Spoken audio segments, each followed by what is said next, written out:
nazul să ajut că na kubo ina na tendo kumbo ndapinda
Assim, né, cara?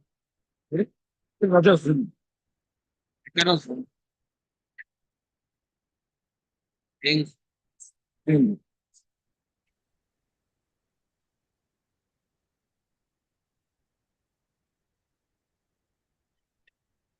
Pero, né? Estamos lá por isso assim.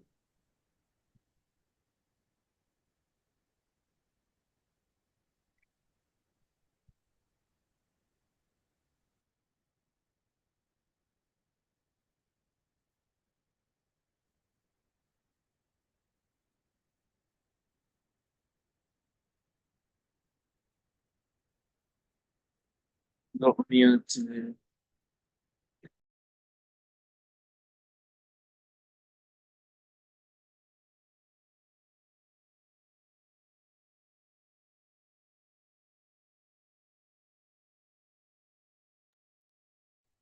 São,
não acontece.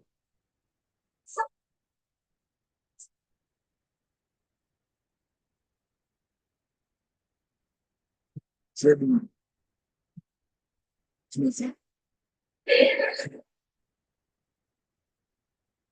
para muito. Yani, this is that.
Ladies and gentlemen, let us allow the national anthems to be sung before us.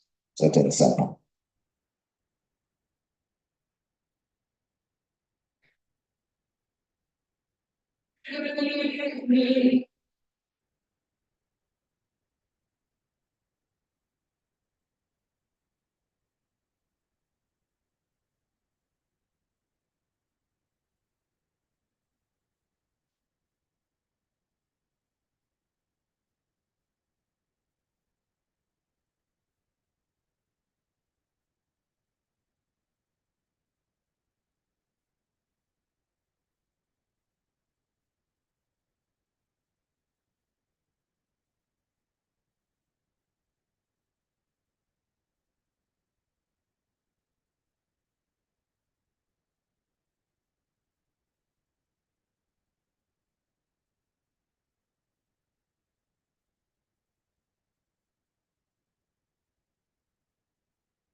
Order is also protocol. Vice Chancellor of the University of Zimbabwe, Professor Dr. Paul Mapumo, Your Excellency, Ambassador of Japan to Zimbabwe, Mr. Shinichi Yamanaka, welcome you, sir. Special Advisor to the Japan International Cooperation Agency, JICA, President and former President of JICA, Dr. Shinichi Kitaoka, the Pro Vice Chancellor, Academic Affairs and Administration, Professor Ato Maputo, Pro Vice Chancellor, Infrastructure Development, Digitalization, Professor Hodgson Makurira, yeah. The Executive Director, Research, Innovation and Industrialization, Professor Florence Mtambaningwe, Executive Director, Quality Assurance and Professional Development, Professor Emmanuel Chabata, the Registrar, Dr. Kiaras Madambi, Librarian, Dr. Agnes Chikonzo, Besa, Mr. Precious Chitambara, the Director, Africa Division 3, JICA, Mr. Kentaro Kutsu, Resident Representative of JICA Zimbabwe, Mr. Shigeki Furuta, and the JICA team here present. Our hosting deans, Professor Stanzia Moyo, Faculty of Social and Behavioral Sciences, and Dr. Onai Movingi, Faculty of Business Management Sciences and Economics, and other deans of faculties here present, directors of institutes and directorates, the chairpersons of departments, our lecturers, our staff, students, distinguished guests who are here physically present, and those who might be joining us online, ladies and gentlemen. It is an honor and privilege for us to be here present at the JICA Public Lecture, themed Development of Africa and Japan's Experience.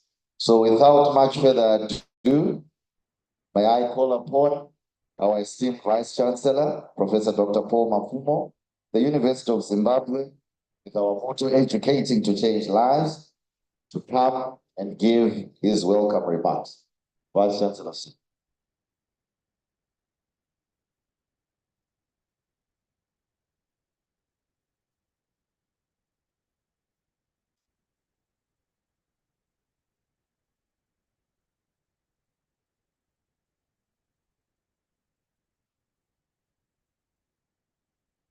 Thank you very much, Director of Ceremonies, Dr. Maida.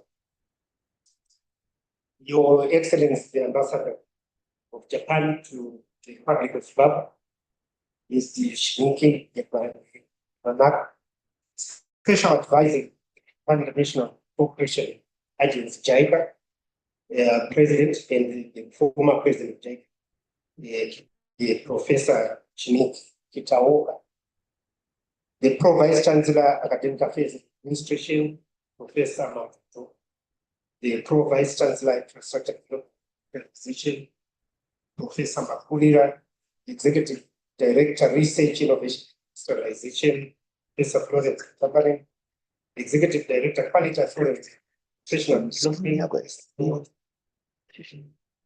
our Registrar, Dr. Madambi, the Librarian, Dr. Chikonzo, our Besa in absentia, Mr. Precious Chitambara. So I want to recognize the Director of the JICA, Mr. Kentaro Kutsu, the Resident Representative of JICA in Zimbabwe, Mr. Furuta, and the JICA team here present, the Dean of the Faculty of Social and Behavioral Sciences, Professor Stanley Moy, the Dean of the Business Management Sciences and Economics Faculty, Dr. Onai Movingi. Two deans are hosts today for this event.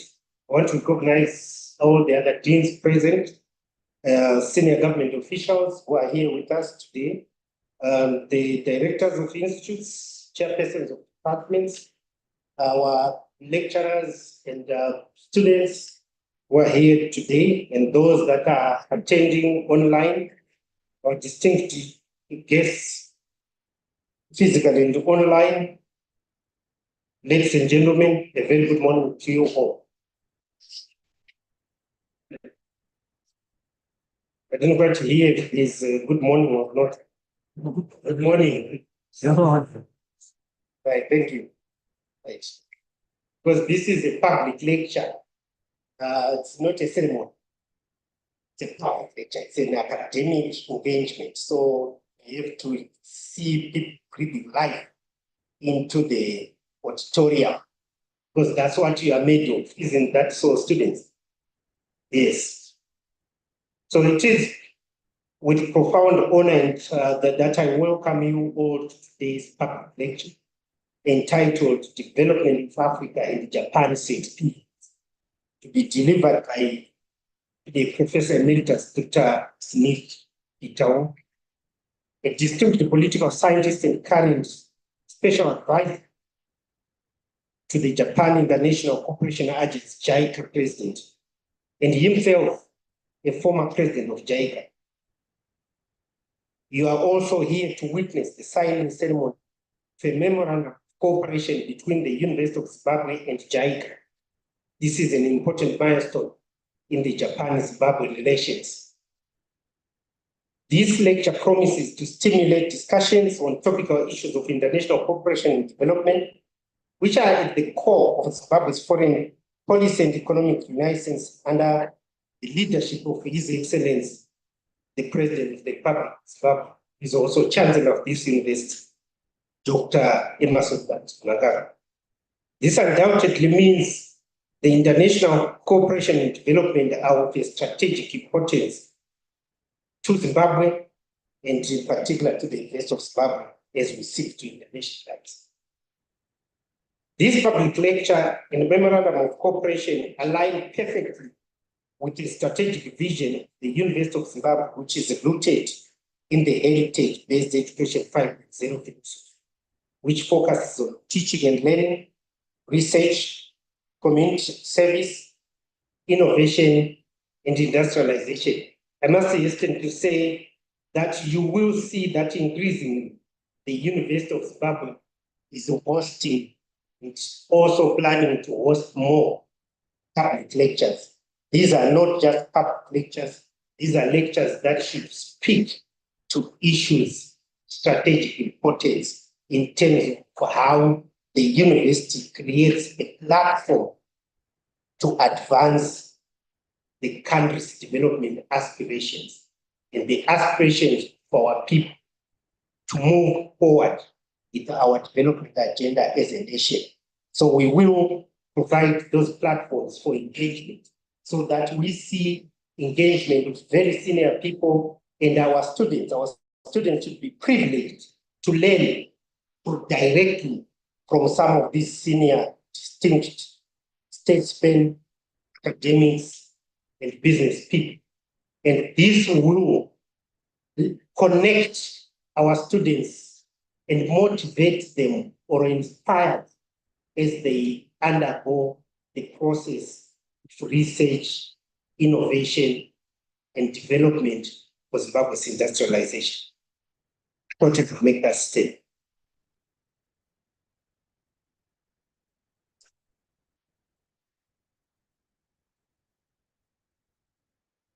This public lecture and memorandum of cooperation align perfectly also with the strategic objective of the University of Zimbabwe to internationalize, just like I've already alluded.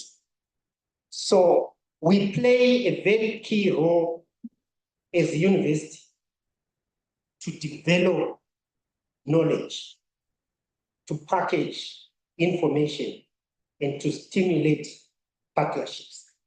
The creation of knowledge is one of the things that are normally kind of ignored or people skate around them. All the knowledge that you say is state of the art, all the knowledge that you say this is latest, is knowledge that is created in universities.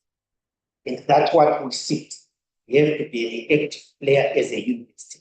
But we benefit from those that have walked the road, which means the experienced people that we bring on board in the form of lecturers, in the form of professors that are visiting, in the form of exchange programs, and we want university lecturers and students to take them very seriously. I made to understand that today's lecture is part of JICA, of the JICA chair program, which is premised on a series of lectures from esteemed Japanese professors and professionals across Africa. These lectures offer invaluable insights drawn from Japan's chain of modernization and development across the globe. Your Excellency, I want to acknowledge that we have received a team of JICA personnel from Kenya and from also professors from Kenya in this innovation hub as we build new avenues for exchange through our cooperation, JICA. The JICA Chair program is now being implemented in collaboration with leading universities around 70 countries worldwide, underscoring its global impact. We are truly honored to have Professor Kitauka, the author and visionary behind the JICA Chair program, as our keynote speaker today. Esteemed guests, ladies and gentlemen, through initiatives such as this public lecture, we are advancing our commitment to fostering global relationships, addressing shared challenges, sharing knowledge, building capacities, promoting research, and empowering the next generation of leaders. As we gather here, we will draw valuable lessons from Japan's experience and the importance of international relations in Africa's economic growth. I have no doubt that Japan's remarkable journey, beginning with challenges, post-war reconstruction, and the economic transformation we witness today, presents key insights that can help shape the development trajectory. As we engage, I encourage you to consider the following questions. There are three of them. One is what lessons can Africa learn from Japan's post-war reconstruction and miracle? Second question is how can Africa leverage on its natural resources and rich human capital, science, technology, and development and innovation to drive sustainability? The third is what role can international partnerships, such as those between Africa and Japan, play in supporting Africa's development agenda? We believe that by sharing knowledge and experience, we can catalyze new ideas and solutions to address Africa's development challenges towards national development priorities. I want to say at this point that having challenges, I normally say, I really want to hear problems. I want to hear proposals. Because the problems are what we live every day. We wake up to address it. So singing about problems, pronouncing them well, writing them well, does not help us. What helps us is advancing a solution to it. Advancing a narrative on how to overcome. We come from our families, we know they are poor already. So the African is poor. Right? You might scratch each other's back and say, this one is rich, this one too smart. No, we are all poor. Right? What we have to do is to move on a path to prosperity. So instead of singing about the poverty, so tell us that I think we can get out of like this. My family was poor. I'm going to work like this to get them out of poverty. Because it's only us who get ourselves out of poverty. Okay?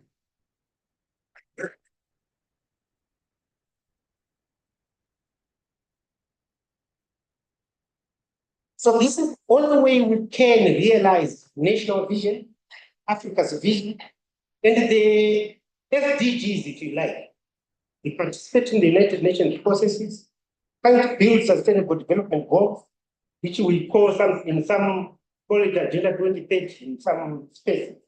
And we have to contribute to it, that we start at home.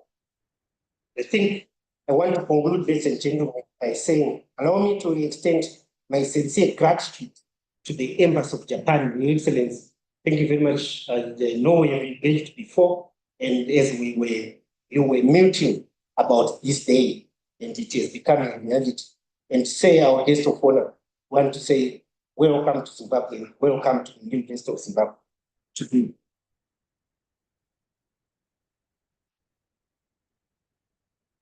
To our host faculties, the Faculty of Business Management, Science and Economics, the Social and Behavioral Sciences, of the faculty. I want to say thank you for making this a reality. To our host here, our Executive Director, Research, Innovation, and Industrialization, we want to say thank you very much for always providing this backing in an academic manner. And we want to hear more from the host's mouth. Want to say welcome. Thank you very much.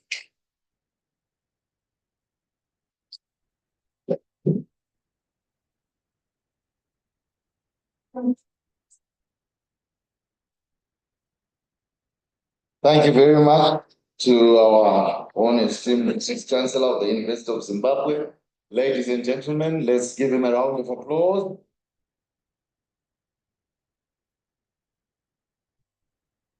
Indeed, we must not continue singing about the problems and making very nice narratives about the problems, but let's make sure we advance solutions to the problems. Nyika inovakwa nevene vayo.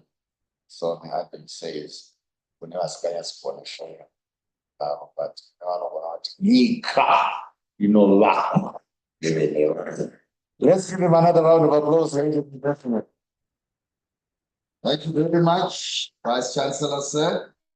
And as we move on with our program, we are going to get remarks by the Ambassador of Japan to Zimbabwe, His Excellency Shinichi Yamanaka, to come to the podium. In Japan, we say, Konnichiwa.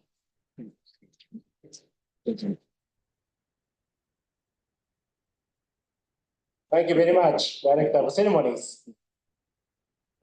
Professor Dr. Paul Mafumu, Vice Chancellor for University of Zimbabwe.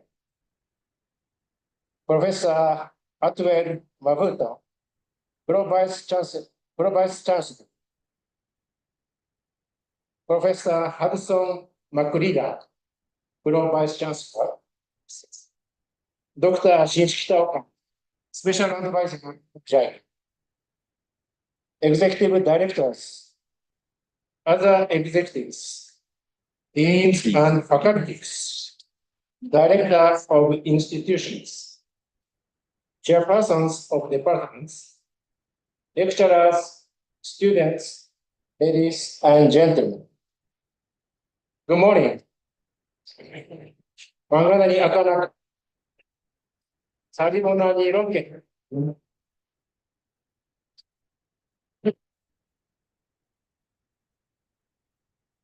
It's my great honor and privilege to deliver my speech in the University of Zimbabwe, which is the best and highest educational and research institute in Zimbabwe.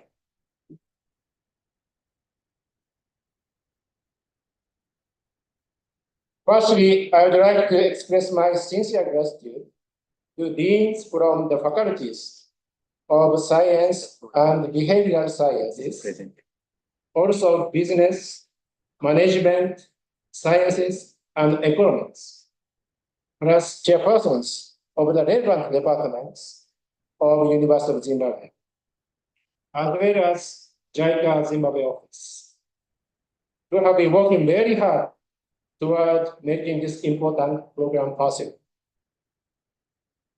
I arrived in Harare last December as Ambassador of Japan to Zimbabwe,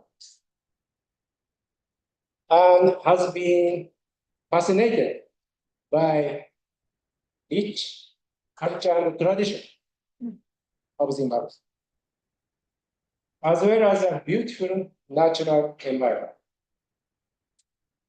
But what impressed me most is the people of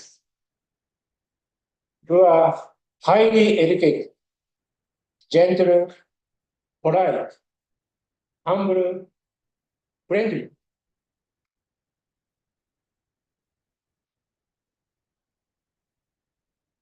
It is close in nature to the people of Japanese. I'm not career diplomat, but have been working for JICA, Japan International Corporation Agency, for nearly 40 years. So Dr. Hitaoka, who will deliver a lecture today, is former president of JICA and my former boss. Dr. Hitaoka is a political scientist and one of the greatest intellectuals in Japan.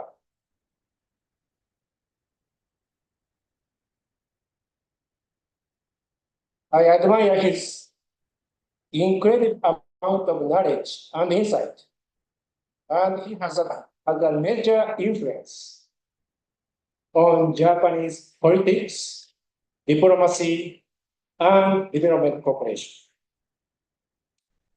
He has visited more than 100 countries, 119 countries. But however, he has never come to Zimbabwe. It is his first visit. I therefore request him to come to Zimbabwe. There, he happily accepted.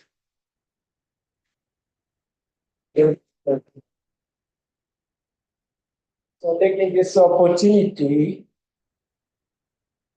yes, I would like to present three main topics related to Zimbabwe and Japan. So next, please. Common features of Zimbabweans and Japanese, current bilateral relations, and new and future developments. Next, please. Concerning the common nature of the people of two countries, I'm going to introduce some examples. First, both Zimbabweans and Japanese are peaceful and accommodating and try to confrontation. Is it right?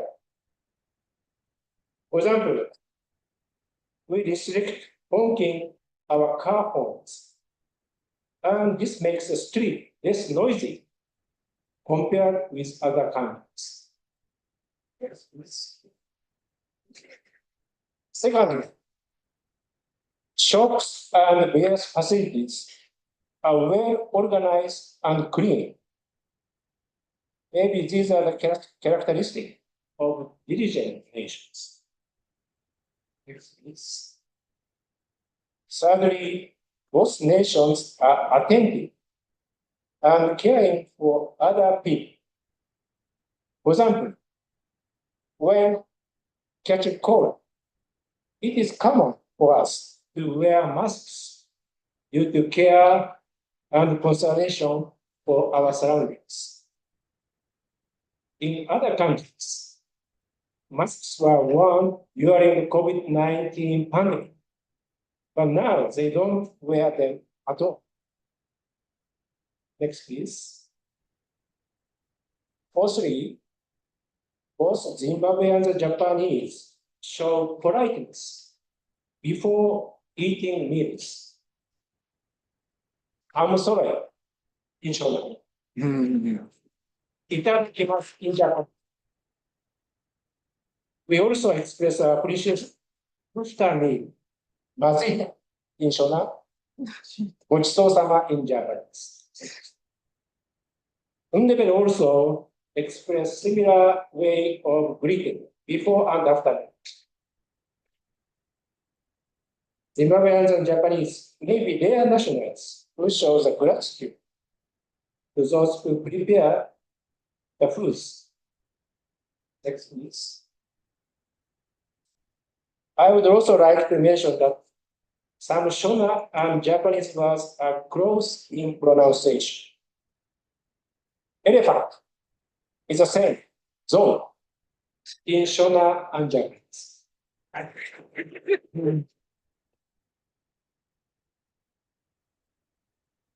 My name is Yamanaka, which means center of the mountain in Japanese.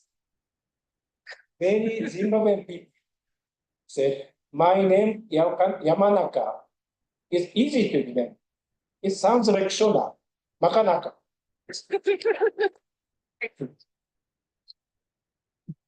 That's why I'm asking my Zimbabwean friend to call me Ambassador Makanak. And also for your reference, the name of my predecessor of the ambassador is Tanaka. So we are not. So like this, so many sections. So it is quite surprising that Zimbabwe and Japan, which are more than 10,000 kilometers apart, but have so much in common. Next, please. So let me take this opportunity to highlight key examples of current bilateral relationship between two countries. Zimbabwean petalite has long been used as material for making donabe, which is Japanese asam. Donabe is the central dish. Yes. Donabe can be found in every Japanese house, and it is essential for family as they have meat together around donabe like this. Meat, fish, vegetable, and tofu cooked in the soup in donabe warms up the body in soak in the cold Japanese wind. Over the 60 years ago, Zimbabwean petalite was found to increase strength when blended into earthen pot, and Japan has been inputting it over the years. However, because petalite contains lithium, which is lately in increasing demand worldwide, as you know, as a result, the mining companies supplying petalite to Japan was taken over by a foreign company 2 years, and export to Japan were halted. But fortunately, with the kind cooperation of government Zimbabwe, exports to Japan have recently been resumed. But the challenge is to ensure the stable supply of good quality petalite. Next, please. Another example is the cooperation in Zimbabwe's first satellite, ZimSat-1. Honorable Professor Amon Muruwira, Minister of Higher Education, Innovation, Science and Technology Development, visited Japan in order to attend PICAP 7 in 2019. This visit kickstarted collaboration between Zimbabwe and Japan for the development of ZimSat-1. ZimSat, Zimbabwe National Geospatial and Space Agency, led by Zimbabwean researchers who studied in the doctoral program of Japan at Kyushu Institute of Technology, with the cooperation of JAXA, Japan Aerospace Exploration Agency, successfully launched the satellite at the end of 2020. The satellite is a small cube, about 10 square centimeters, but it circles the Earth in 90 minutes. It is beneficial for water management, monitoring deforestation, disaster management, and wildfire. It also provides accurate weather reports, which helps in the growing of cities. Next, please. In terms of the business relationship, unfortunately, trade between our two countries have not been making significant progress, as you can see in the table. In 2023, exports from Zimbabwe to Japan, mainly tobacco and mineral resources, amount to about 20 million US dollar only, while exports from Japan to Zimbabwe were about 55 million US dollar, most of which are big. In the 1990s, exports from Zimbabwe to Japan were 7 or 8 times higher, at 150 million US dollar. Many Japanese companies used to have offices and Japanese representatives in Harare, but they withdrew after economic crisis and have not returned. Exports. However, we have recently witnessed positive developments. For the first time, the exports of Zimbabwean sesame seeds to Japan started last year. These seeds will be proceeded into sesame oil, which is healthy and essential for Japanese dishes. Coffee export to Japan are also being resumed after 20 years. Zimbabwe has a high potential, especially in agriculture, mineral resources, and tourism. And of course, human capital. Next, please. Next year, Expo 2025 will be held in Osaka, Japan. Zimbabwe will also have a pavilion and a visit of His Excellency, President Emerson Mnangagwa, to Japan is anticipated. This is a great opportunity to revitalize economic relations between Zimbabwe.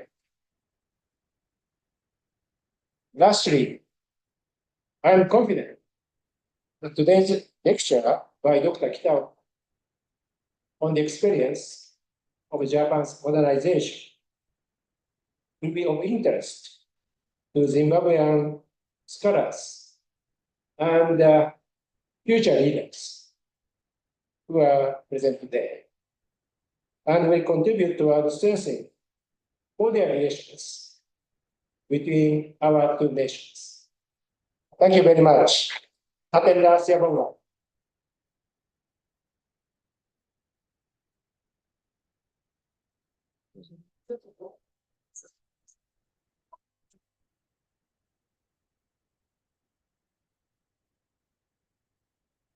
Thank you very much to His Excellency, the Ambassador of Japan to Zimbabwe, His Excellency Shinichi Makanaka. Oh, Yamanaka. Let's give him a round of applause. I think he did crown himself as from Yamanaka to Makanaka. And we shall remember that.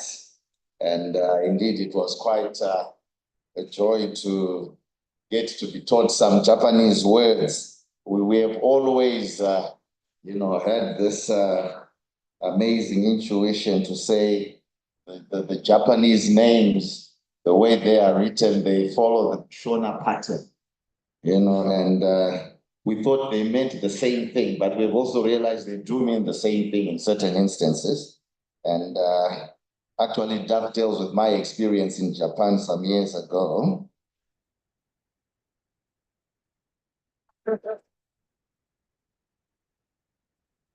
Hadakimasu from Soroi. Restaurant Kochiso San Masita. Ladies and gentlemen, this is my Thank you so much for your words of reassurance and connection, and also an expose of the trade relations between Japan and Zimbabwe. As we move on with our program, ladies and gentlemen, may I call upon Mr. Shigeki Furuta to come to give an overview of the Japan International Cooperation Agency, JICA, by the resident representative of JICA, Zimbabwe, Mr. Shigeki Furuta.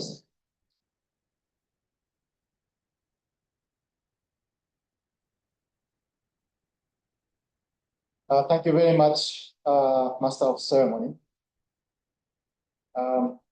Professor Paul Makuno, the Vice Chancellor of the University of Zimbabwe, His Excellency Shinichi Yamanaka, Ambassador of Japan, Pro-Vice Chancellors and Executive Directors, Dr. Shinichi Taoka, Special Advisor to JICA present,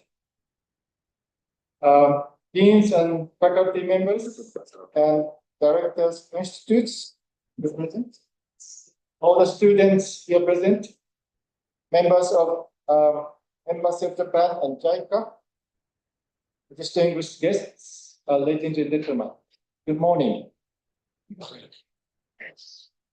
I'm Shigeki Furuta, representative of Japan International Cooperation Agency, JICA, Zimbabwe. And it is great honor to be a part of public seminar at UZ. And I would like to extend my sincere gratitude from my bottom of heart to Vice Chancellor, Pro-Vice Chancellors, Executive Director, and the committee members for the public lecture led by hosting deans, Professor Moyo and Dr. Pingi, and all members whose efforts have made this lecture possible. His Excellency Ambassador Yamanaka has outlined the broader relationship between Japan and Zimbabwe. And now, I would like to take a few moments to highlight the question between Japan and Africa, and particularly between Japan and Zimbabwe from the development perspective. Japan began its official development cooperation with developing countries 70 years ago. In 1954, during our own post-war recovery era. Today, Japan's offshore development assistance is largely implemented by JICA, a government agency tasked with promoting economic and social development in developing nations. JICA's vision is lead the world with trust. Trust is central to our work. Trust between Japan and our partner countries, and trust among people and governments in the countries where we operate. This vision was championed by Dr. Shinichi Itaoka during his tenure as JICA president. Next. At the core of JICA's philosophy is the concept of human security. This is about protecting individuals from threats to their survival, livelihood, and dignity, while promoting their own potential through protection and capacity building. And as global challenges such as poverty, environmental degradation, natural disasters, infectious diseases, and sudden economic crisis affect lives across borders. JICA's human security focus emphasizes cross-sectoral and comprehensive approaches. JICA's work aligns with the Sustainable Development Goals, SDGs, and it's framed by our JICA Global Agenda, which sets out 20 strategies for achieving these targets. This agenda is closely aligned with the African Union's Agenda 2063, paving the way for enhanced collaboration between JICA and Africa. As one of the world's leading comprehensive development cooperation organizations, JICA works with developing countries in different regions of the world. We have a network of 96 overseas offices, active projects in over 140, and annual financial allocation of approximately 2.7 trillion yen, which is about $19 billion US dollars. Our work includes administrating grant aid, providing technical cooperation, and extending concessional loans, all aimed at partner countries to help with their ownership by strengthening collaboration with national institutions and advancing global development strategies. Historically, much of Japan's ODA has focused on Asia. So our engagement with Africa has grown substantially over the years. Let me now turn to Japan and JICA's cooperation with Africa. Japan's development cooperation with Africa began in 1960s, but a major milestone was the first Tokyo International Conference on African Development, in short, TICA, which is in 1993. This marked a turning point, bringing Africa back into the global spotlight after the Cold War. In his keynote about the TICA one, then Prime Minister Morihei stressed that Africa's challenges were challenges of the international community, calling for both self-reliance from African countries and sustained commitment from development partners. This speech introduced the principles of ownership and partnership as the foundation of Japan's approach to Africa. By TICA 3, the concept of human security became a central pillar for which now stands on three key principles. Number one, people-centered development. Number two, poverty reduction and through economic growth. And number three, entrenchment, peace. As Africa's economic landscape in 2000s, TICA shift focus from poverty alleviation to economic growth, with business promotion playing a central role.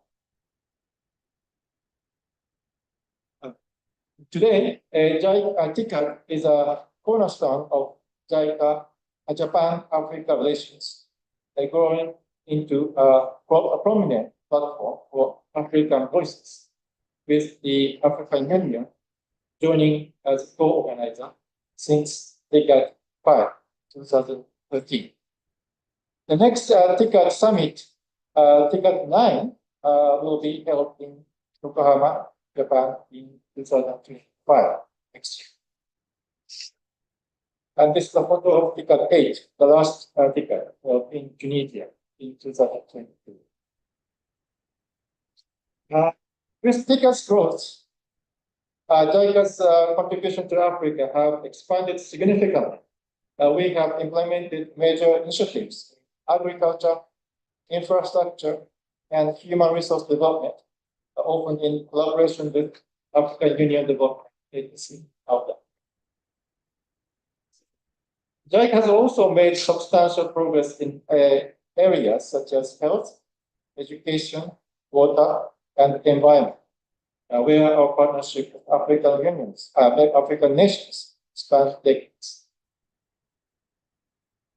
Peace and stability are the third pillar of JICA's work now, where we have supported peace-building efforts in Rwanda, Uganda, South Sudan, Sahel, and all over.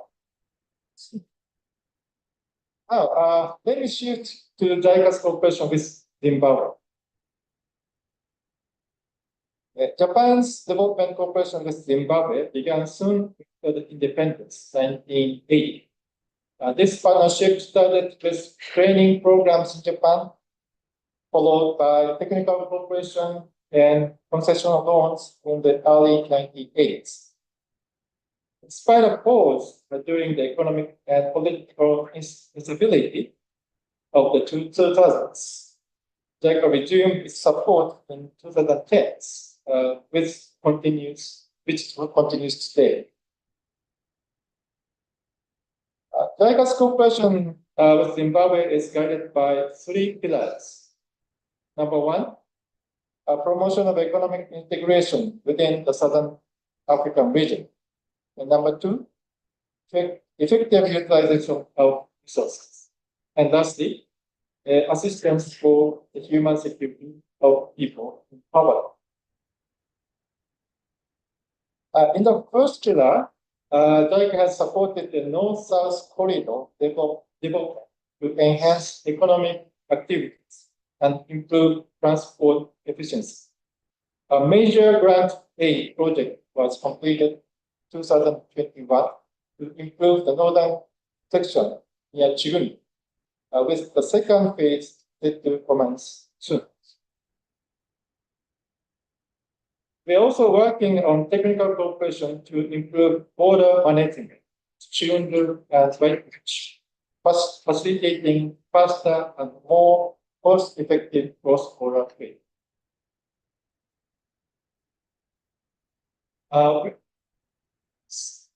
Regional power integration is another area of focus. JICA is launching the project to strengthen the Southern African power pool, which is critical to Zimbabwe region. The pillar 2, yes, which is effective utilization of resources. Zimbabwe is endowed with resources like agriculture, mining, and human capital, all of which are essential for development. JICA has long supported the agricultural sector, including the development of the combat irrigation scheme developed by grant in 2001 and expanded by another grant in 2019.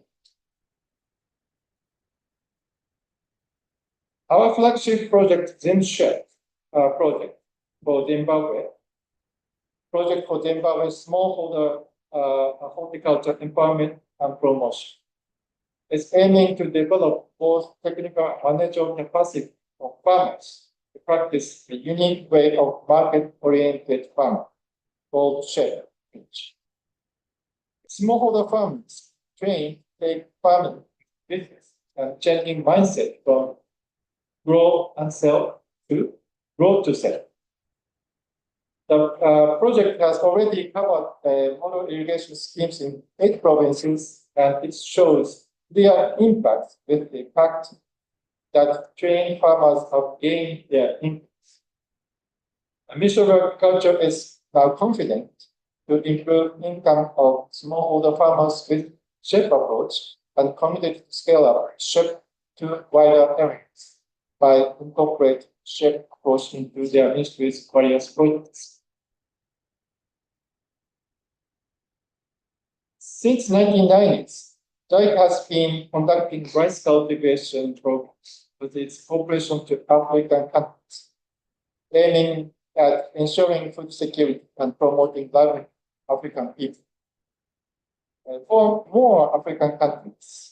For many African countries, rice used to be minor crops, but has become a more popular staple food and gain volume of consumption in decades.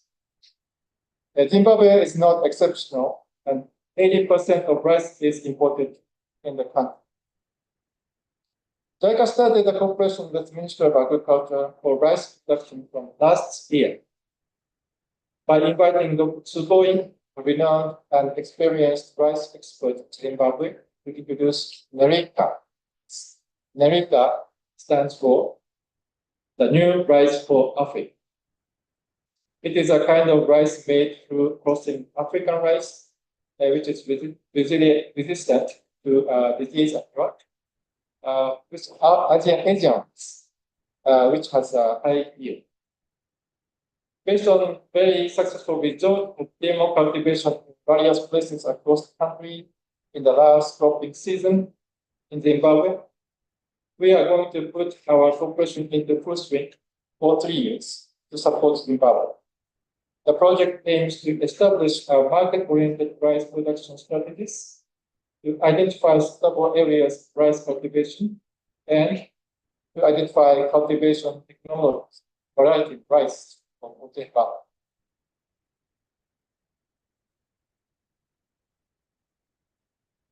For the third pillar, sorry, skip. Oh, no, please. Yes. Yes. Well, this is another program we are going to startup ecosystem enhancement project. Zimbabwe has plenty of the human resources, and the align with the Zimbabwe government policy, education 5.0. The startup ecosystem should be developed in this country in proper, so that the younger generation people will go and to initiate business and industrialization by their own. So we are very much expected to work together with higher education ministry and the innovation hubs, the universities, particular innovation hubs of University of Zimbabwe is expected to work together.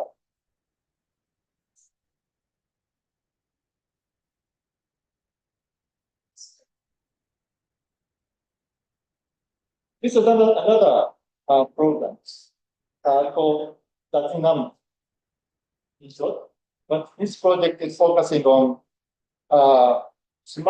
producing smart monitoring system for detecting heavy metal pollutions for mining sectors. And this project is going to be initiated soon in collaboration with University of Zimbabwe and also the University of Hokkaido.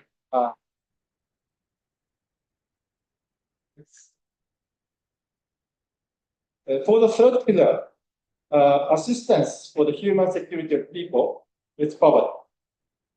Health sector is focused, and JICA is helping the Ministry of Health introduce the Kaizen method, a management philosophy focused on continuous improvement, which has already benefited 16 hospitals across Zimbabwe. In parallel, Japan has provided medical equipment to 13 hospitals and Southern Meghalaya Hospital, Aseto Hospital, through grants. JICA's training program in Japan called College Cooperation Program, KCCP, another important tool for human resource development. Since 1980, more than 2,250 Zimbabweans have participated. In addition, 40 Zimbabweans have pursued higher education in Japan through our long-term training program. The Japanese Overseas Corporate Frontier active in Zimbabwe since 1989, and this year is the 35th anniversary. We have deployed 576 frontiers working in the field such as ICT, sports, tourism, community development, etc. And this program strengthens people-to-people ties, foster deep collaboration. And in the past, we had sports frontiers working in University of Zimbabwe. In conclusion, I hope this presentation has provided a comprehensive overview of the enduring cooperation between Japan, JICA, and Zimbabwe. Thank you very much. This is my presentation. Betanda and Insebon.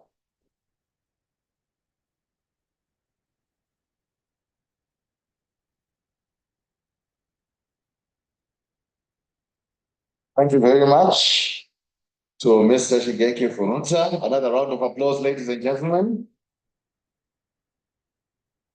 Indeed, it was an overview of the Japan International Cooperation Agency, JICA, so that we could appreciate.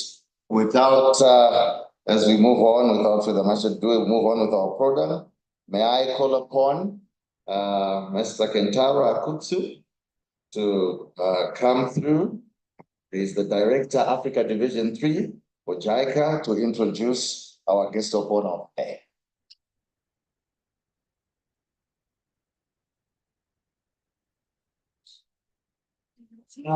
Thank you very much, Master of Ceremony.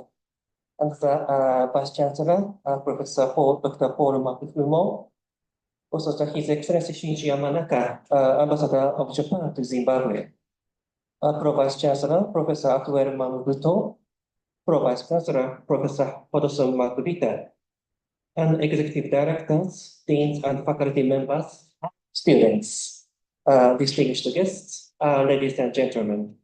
Good morning, Mangwanani Akanaka.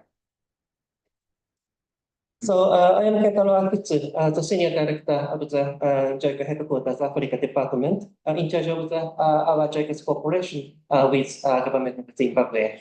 So that for me, it's the first time to visit Zimbabwe, so I'm very much glad to have a discussion and also seeing this beautiful country in this way. So, and it is my distinct honor and privilege to introduce to you our guest of honor today, a man whose dedication to international cooperation, education, and diplomacy is nothing short of extraordinary. Dr. Shinichi Kitaoka, the special advisor to the president of JICA and the former president of JICA. Dr. Kitaoka has had an illustrious career, one that bridges academia, diplomacy, and international development. His commitment to educating young people and developing human resources is a thread that has run through his entire professional life, whether as a university professor or as the president of JICA. He firmly believes that human capital is the key to development, both at the individual level and in the broader scope of national growth.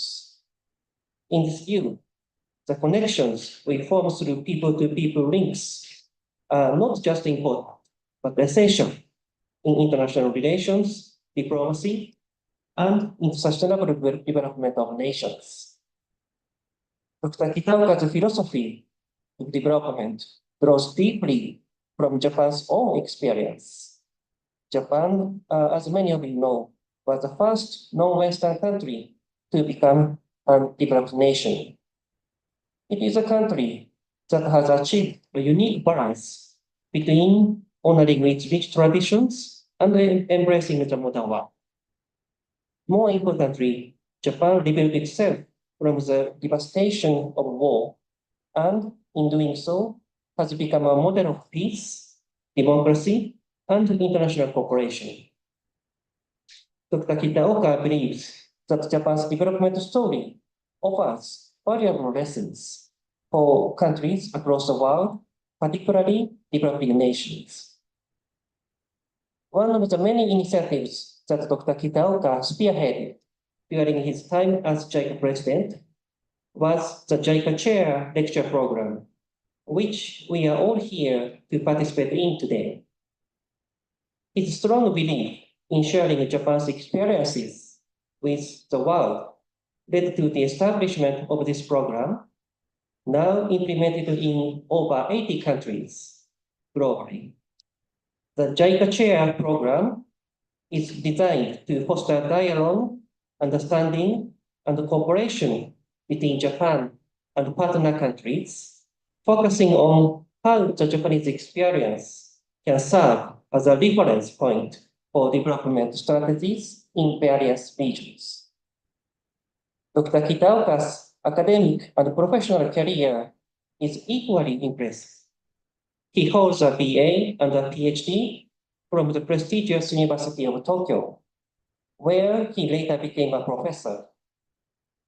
His academic work has focused on modern Japanese politics and diplomacy, and he has authored numerous influential books and articles in both Japanese and English. His contributions to international diplomacy are notable, including serving as Japan's ambassador to the United Nations, New York. He has also served as a member of chair of a number of Japanese government committees and panels, through which he has influenced and contributed to the formulation of many policies, as well as historical decisions.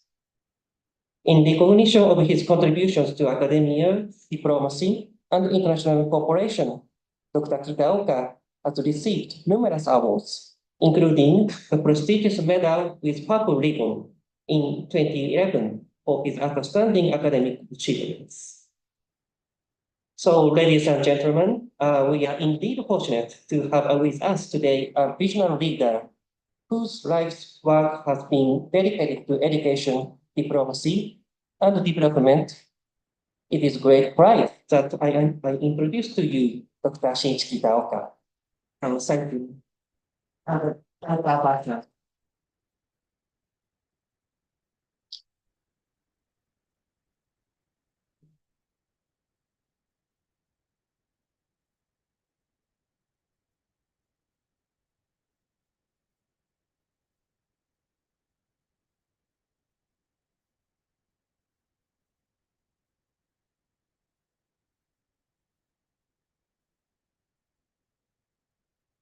Thank you. Thank you so much for this great warm welcome. Actually, please be seated. First of all, thank you very much for a very kind introduction by Akutsu-san. Then, thank you very much for your master ceremony. And then, of course, Vice Chancellor, Mr. Dr. Fumo. Then, Your Excellency Ambassador of Japan to Zimbabwe, Mr. Yamanaka Hanaka. Then, Vice Chancellor, Infrastructure Development District, Digitalization, Professor Olson Makurida, Executive Director of Research, Innovation and Industrialization, Professor Lawrence Tambanenge, Deans of other faculties, Directors of institutes, and then chairpersons of departments, lecturers, and students, distinguished guests who are here physically, and those joining online. Ladies and gentlemen, this is really a great honor for me to be here. As a science and as a historian, I knew something about the independence of Zimbabwe. And then the previous regime, of course, South Rhodesia, for which I'll speak a little bit later. Then I was, as was introduced by Mr.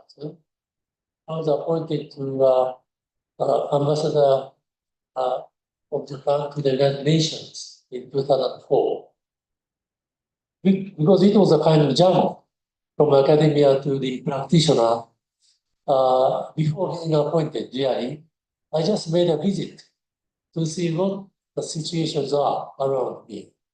And then I just made a visit to my predecessor, and I found that his wife was from South Rhodesia. She was from British, but actually she was an amateur painter.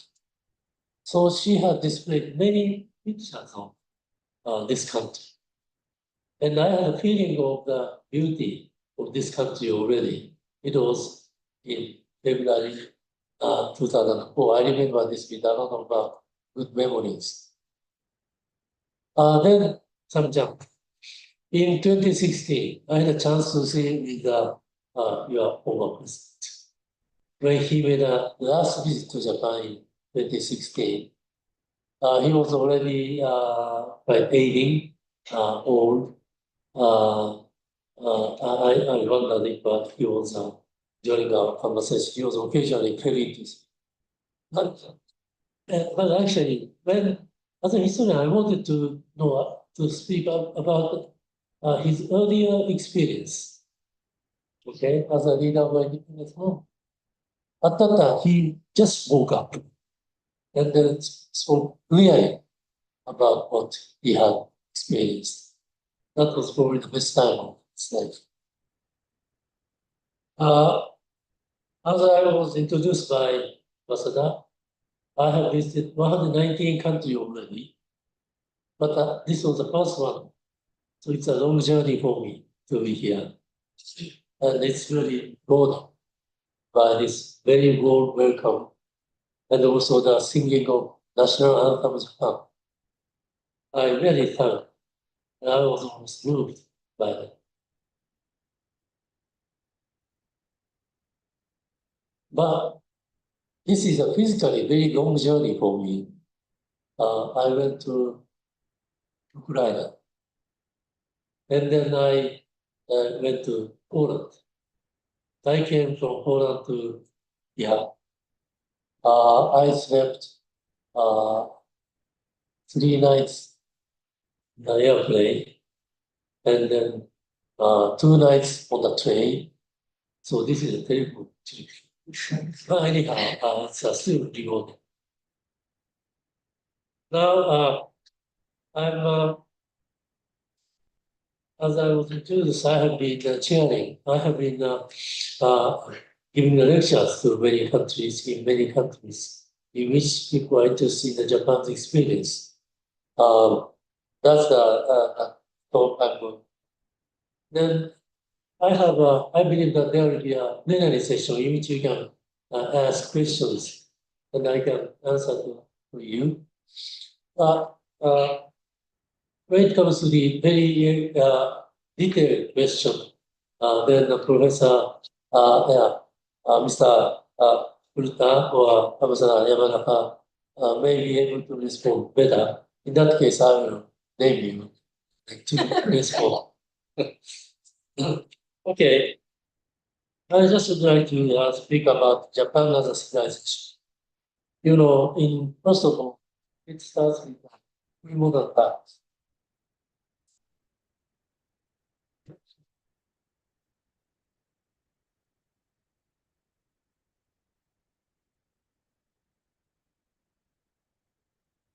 Yes, Japan was in Asia, of course, and in Asia was rather dominated by China.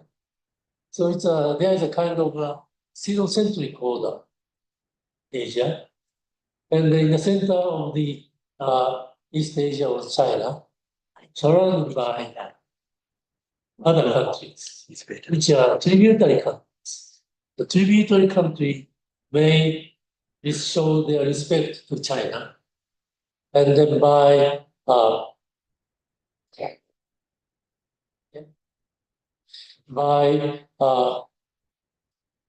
presenting something good to the Emperor of China. And then instead, Chinese Emperor used to give them the guarantee that you are the king of this country. So that's why we call kings in other countries, but in China, only emperor did exist only in China. Okay? Then there are many tributary countries around them, or satellite countries around China. But this is not only in Asia. For example, say in Rome, Roman Empire was surrounded by many satellite countries. And then Japan's characteristic was that Japan was the biggest and the farthest among them. Other major tributary countries are Vietnam. Today they have a population of roughly 100 million. And then Korea is the closest country to China.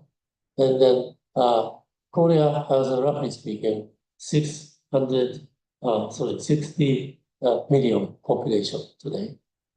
And then Japan is now 120 million population. And also Japan is the farthest, as you see here. Because of that, Japan could claim kind of independence against China. In the year 600 AD, Prince Shotoku sent a letter to the Emperor of China, saying that this is a letter from the Emperor of the Rising Sun to the emperor of setting sun, which offended Chinese emperor very much. Comparison of the rising sun and the setting sun, and also emperor to emperor. But China was unable to do anything bad to Japan because they are so far. Well, Japan wanted to learn pretty much from China because Chinese civilization was much advanced at that time. So they set missions. At that time, the capital of China was very much inland. And then it was a long way to go there.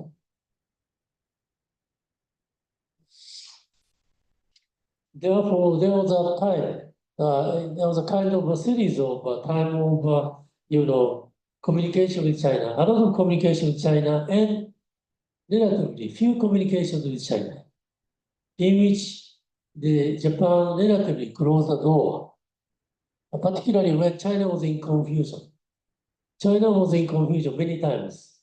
The best time in ancient time was the Tang.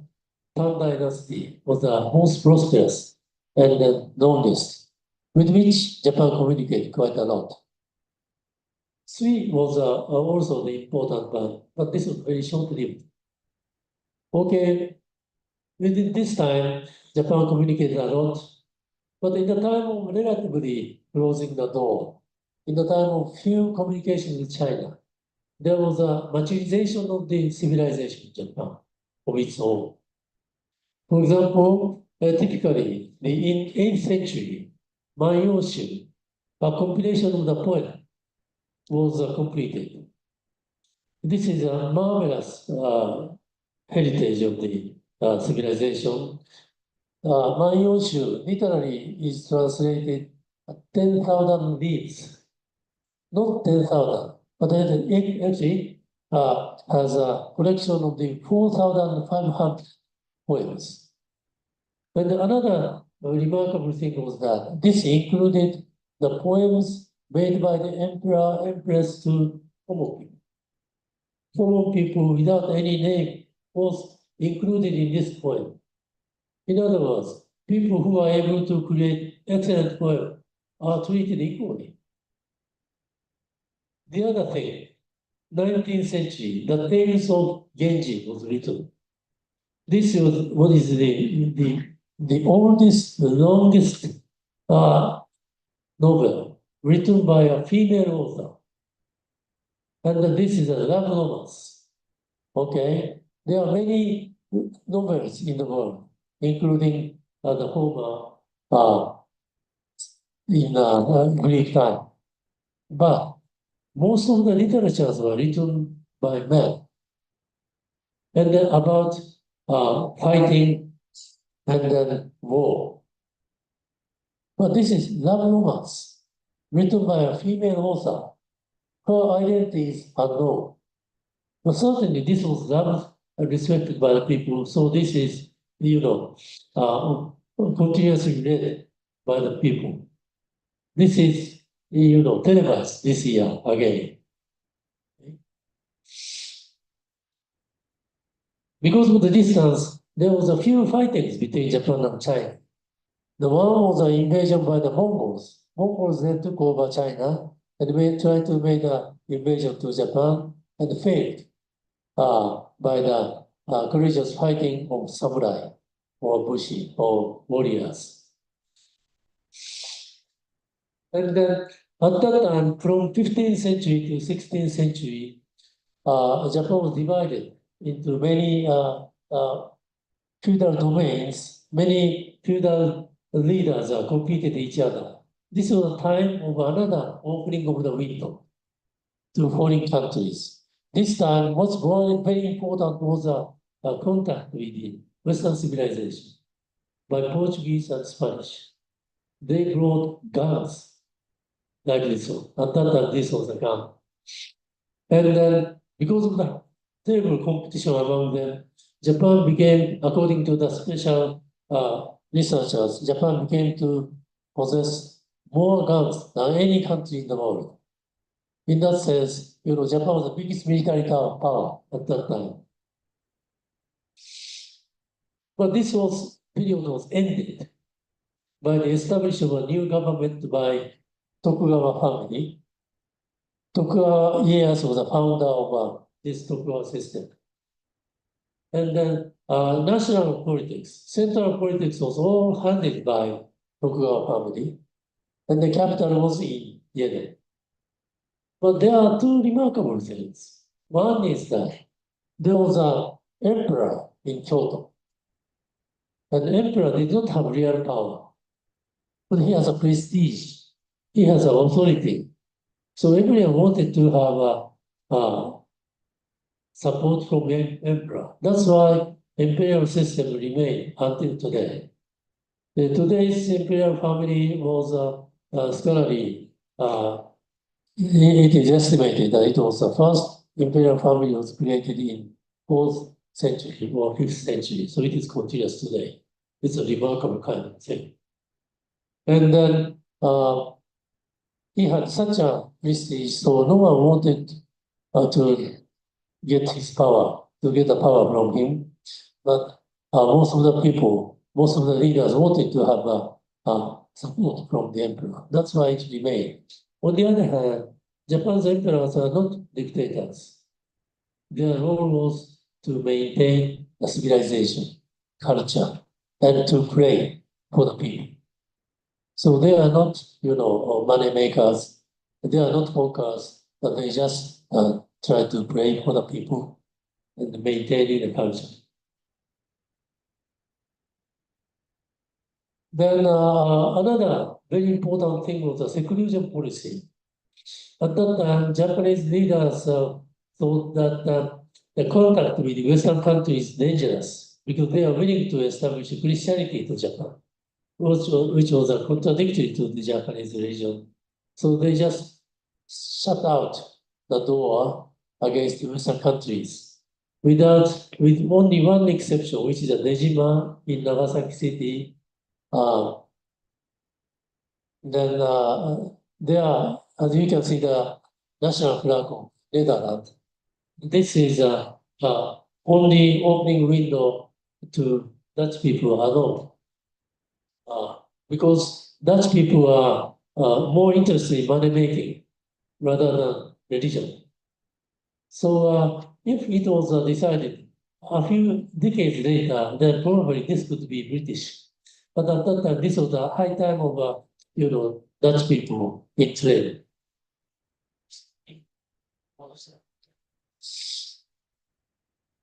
I just wanted to add some more things. Dejima is in Nagasaki here. And then I just wanted to add that though Tokugawa family had a strong power over Japan, but there are possible rivals, which are Satsuma here and Choshu here. These are considered to be two possible rivals. And notice that they are close to, so they are in a position to get more contact with Western civilization.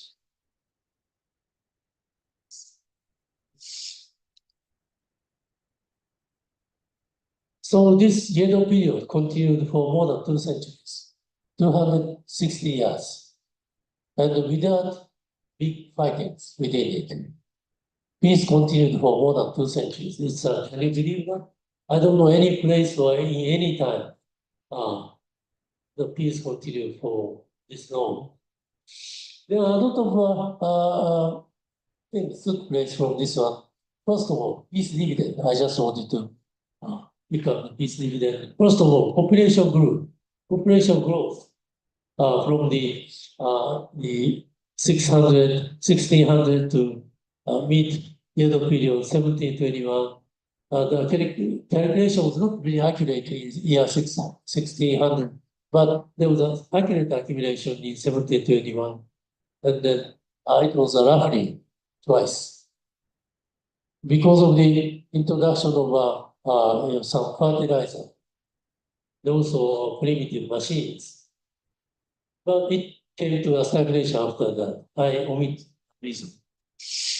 And then this is based on the rice production. mass production grew up, then population grew, very natural. And also, based on this population growth, commerce developed. There was a development of commerce. More important thing was the increase of literacy rate. You know, at the very beginning of Edo period, there were few people, or not few, but even among the elite people, elites are samurai or bushi, and then their job was fighting, not writing. Therefore, they are not necessarily be able to read and write. But toward the end of Edo period, every samurai could read and write. Not only them, but this is a picture of a terracotta. Literally can be translated as a small house attached to a temple. You know, there are a lot of small schools are built for the commoners. They learn how to read and write here, and then so that they can engage in small businesses. If you are willing to run a business, you have to read and write. Data calculation are necessary. So toward the end of the Edo period, the literacy rate is estimated roughly 30 to 40% for male adult. And then the literacy rate for female adult is estimated as 20% or so. This is very high in any pre-modern society. So that's why I think, you know, that I notice, that I recognize high literacy rate in this country is very important foundation for development. But there are also negative legacies. Because of the peace, global peace, the military technology declined. And then there are no big changes between the picture of a war in 1600 to the picture in the 1860 to 69. Also, there was a decline of navigation technology. Before Edo period, sailors could go to Southeast Asia, to Thailand, Cambodia, and then Indonesia, today's Indonesia, Philippines. But as I said, because of the seclusion policy of Japan, it was prohibited to go out from Japan without permission. And permission was rarely given. Therefore, the people have to, the navigation was constrained within the coastal area of Japan. This was a time when the Western countries developed their navigation technology very much in early 19th century. And they were able to create the boats, vessels made of iron, moved by steam engine. And also they can carry guns, big guns. So these are all new to Japanese people. So Japan was very much behind in this Western technology.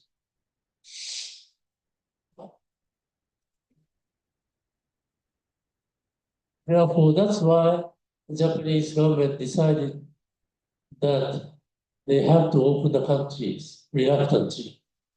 That they started a communication with the Western countries with a lot of troubles. Because the legal system of Japan at that time was very different from the legal system of Western countries.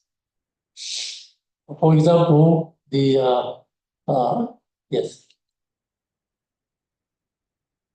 At that time, Tokugawa family went through a lot of confusions, and they came to understand that it was impossible for them to continue to the national system in which they lead the country with dictatorship.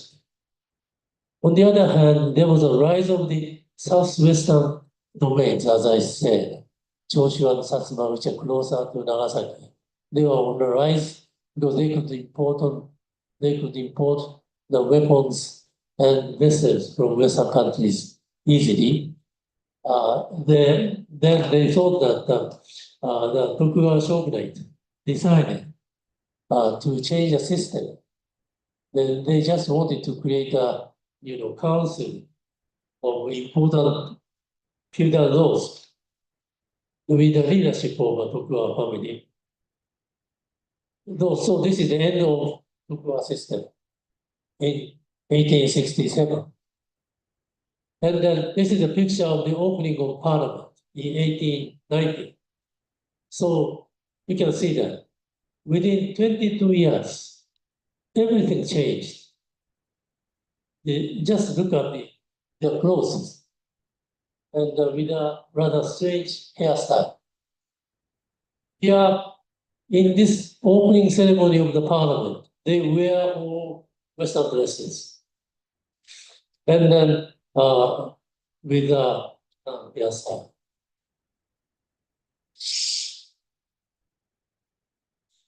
This is a very big jump, very difficult jump, but they did it. Then I can explain in several dimensions why the political modernization. The modern cabinet system was created in 1885, with the prime minister and ministers below them. And the Meiji Constitution was created in 1889. Then the parliament is very important. I see that parliament is important in this country. Of course, there was a kind of backlash against this change. These changes are not done without any troubles. A lot of oppositions rose. There were fightings. But anyhow, this was completed. Then, as I said, this government, new government, was really led by the feudal domain from south and west. Okay, those south and west elements were not very happy about this one because this is typically the case. They felt that some of them felt that they were not rewarded enough. Okay, despite of the fact that they won the war against Tokugawa, but still they were not very happy. They felt unrewarded. On the other hand, the Northeast people were defeated in the war around 1868. But with the participation, with the establishment of this system of parliament, everyone can participate. It was possible to be able to participate. People from defeated area or people from farmers, merchants began to be able to participate in politics. With parliamentary system, everyone can be equal. Sorry. So this is again a picture. This is a picture of the first voting in 1890. You can see that this police officer is dressed in the Western clothes, while this is a commoner, wears with traditional wear, and he voted. He was voting with his name. This is not a traditional system. Today, secret balloting is important. But this is open balloting because, it was considered to be a privilege to be able to vote. The percentage of the voters are very limited, only male and also with some resources, with some money. And then, therefore, it's not very equal, but still, no discrimination against the class, no discrimination against the region. This was one. Secondly, economic and social organization. This was a picture of a Tomioka circle, which is still remaining, and then now it was recently recognized as a World Heritage. This is a silk mill, gigantic building built by the Japanese people with the assistance from France. Why silk mill?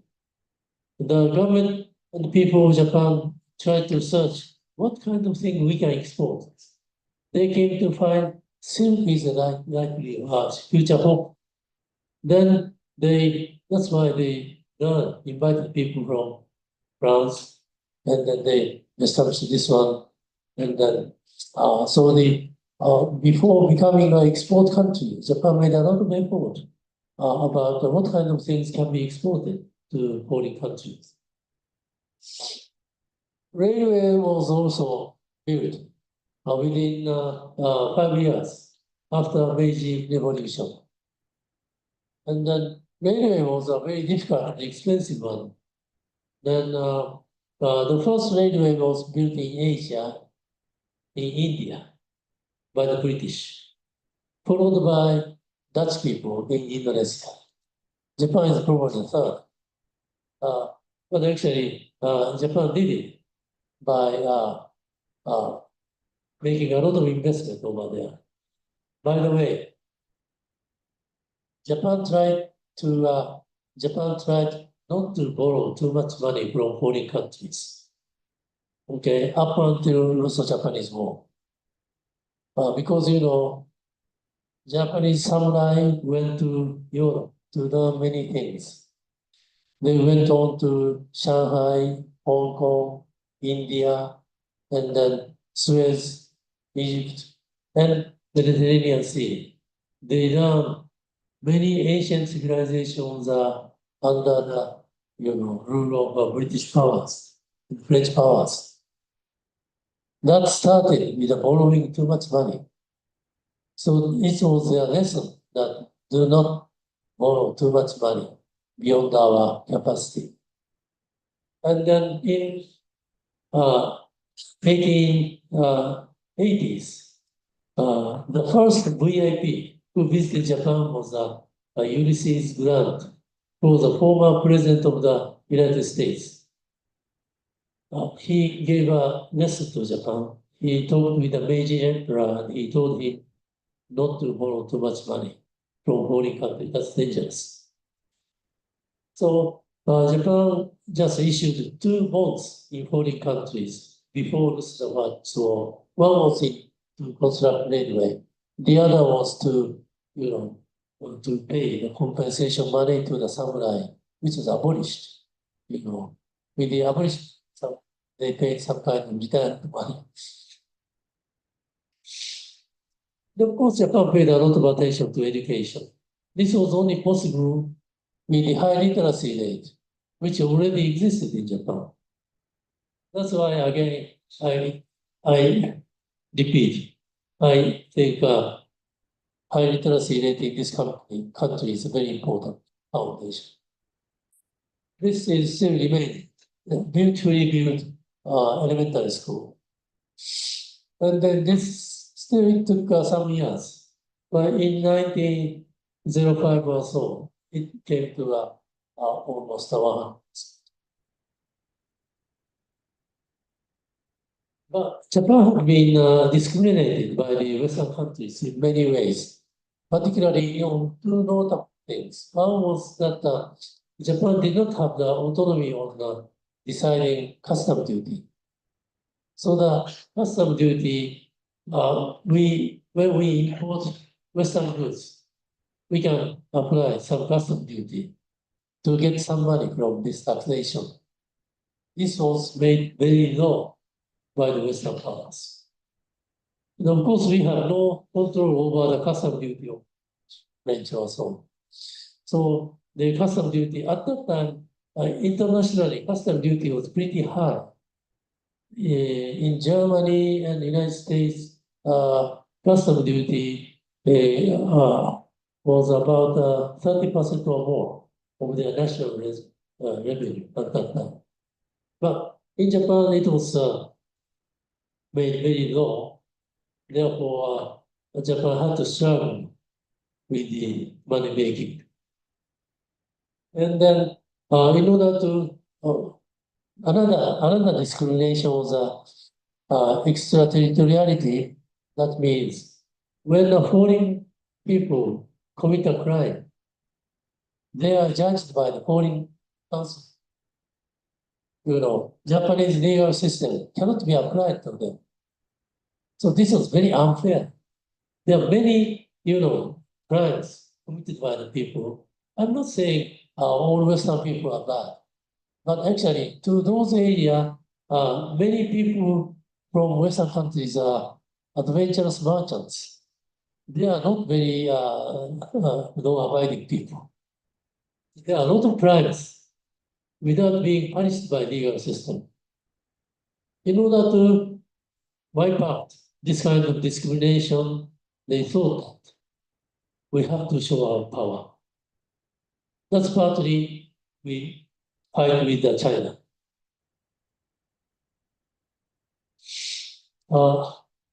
This is a picture of Japan-China War. We just went through. This is a competition over the influence over Korean Peninsula. And we won. As a result of our victory, Taiwan was ceded to Japan. Since then, our colonization over Taiwan started.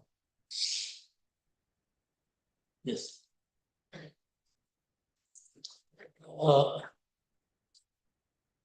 A bit about Taiwan. Taiwan was, historically not necessarily a part of China. Taiwan was governed by the central power of China since 17th century. Before that, it was a part of Malay civilization. Occasionally, they were governed by the Dutch people or Spanish people. Then, even though after 17th century, China didn't pay any attention to Taiwan, except for the western coast of Taiwan. The central part and the western part, so the eastern part were left ungoverned. Then that's partly why there was an invasion of Japan to Taiwan. But anyhow, with the victory of Japan over China, Taiwan was ceded to Japan. And then within several years of difficulty, a new administrator was appointed. He was Goto Shinpei, this guy. And then, Goto was did a kind of let me say that I'm against any colonialism, okay? But there are relatively better kinds of colonialism and not so good colonialism. Okay? And this is a better kind of colonialism because he built roads, railways, and then water sanitation, building public schools, and also hospitals. And he accepted all the local people. He is only 5 years younger than Cecil Rhodes. What's the difference? No people other than Zimbabwe can understand the difference. Then he was, that's partly why Taiwanese people are very friendly to Japan. For example, when the big great earthquake took place in Japan, the biggest assistance was given per capita was from Taiwan. Then still we have to make a lot of effort to wipe up the discrimination. So with the Sino-Japanese War, extraterritoriality was moved. And then with the Russo-Japanese War, we had to fight with Russia. And our advantage was that Russia was very powerful here. This is again the competition over the influence over Korean Peninsula. If Russia was willing to occupy this area, and if Russia occupies this area, and they have ports in here, Port Arthur, and also in here, Russia.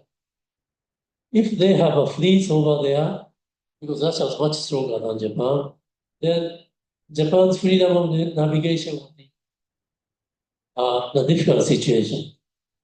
That's why Japan wanted to wipe out the too much influence of Russia in Korean Peninsula. That's why they started the war. And then at that time, Japan was able to get support from the Britain. We have concluded the Anglo-British alliance. Then we just made a lot of things to prevent Russian move. For example, they prevented the move of Russian fleet through most of Russian fleet through Suez Canal. So they had to go around here. Very long. They found a place here, Moscow, a port, where they could get some food and air. But after Madagascar, they had to be satisfied with the stop in Vietnam only, because these areas are all governed by the British. So they are exhausted. Russian sailors are exhausted when they come here. And when they came here, there was a battle between the Japanese fleet and Russian fleet. This is a picture of Battle of Tsushima, which is a kind of record-making one because of the fatigue and others. And then Japanese fleets are very well organized and trained. Then this was a battle in which most of the Russian vessels are sunk. And then no Japanese vessel was sunk. In a way, this is a 100% victory for Japan. Then we could get the custom autonomy. Still, the discrimination continued. Japan was also victorious in World War I. Then Japan was ranked as one of the major 5 powers in the world. This is a picture of peace conference. At that time, Japan proposed an important clause of racial equality. Racial discrimination should be discriminated, should be prohibited. Okay, any race should be treated equally.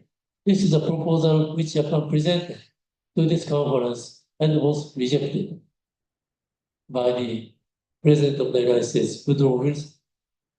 He is considered to be a humanitarian, and he's still popular in the United States.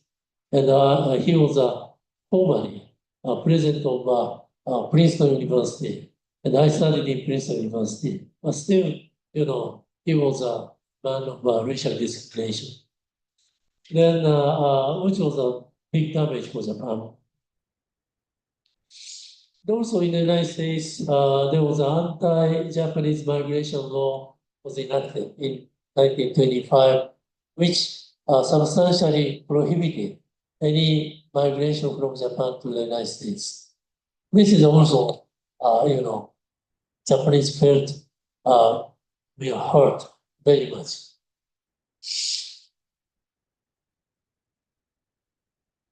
During this difficult time, the one remarkable development in domestic politics, rise of political parties. And as I said, the parliament was opened in 1890.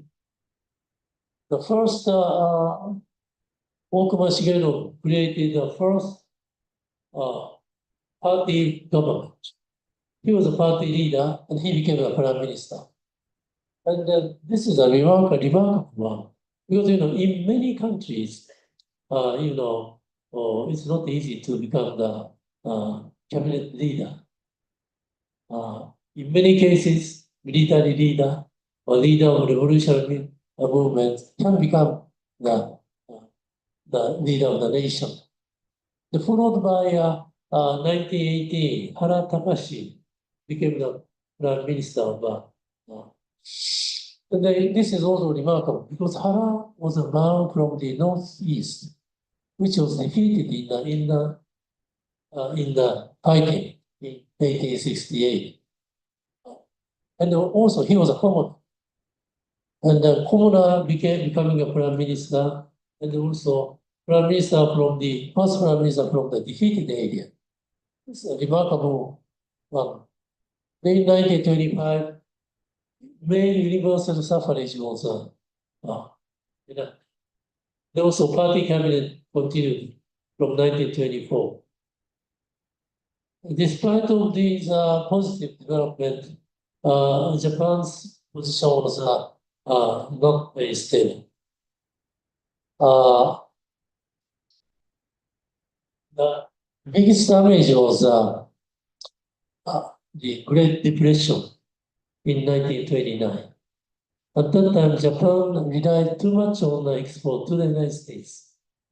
And with the Great Depression, they raised the customs duty very high and almost prohibitively high. The Japan went into a terrible depression in 1929, 1931 was a period of terrible depression. And then the graduates of Tokyo University, Tokyo Imperial University, which is the highest, most prestigious university in Japan, the graduates of 30% were able to get a job. Other people were unable to get a job. And then living standard in the local villages fell down very badly. And then at that time, Japanese party government could not manage the politics very well. And instead, there was a rise of military. And the military, they were fascinated by the rise of fascism in Italy, Nazism in Germany, and also the Stalin. Stalinism Russia was also, they are not parliamentary politics at all. They were led by the dictators. Japan has to follow them. We should import dictatorship. That's how, military was fascinated by the rise of dictatorship in Western countries. And they began adventures into Magne incident, then established a Manchukuo, and then they withdrew from the League of Nations.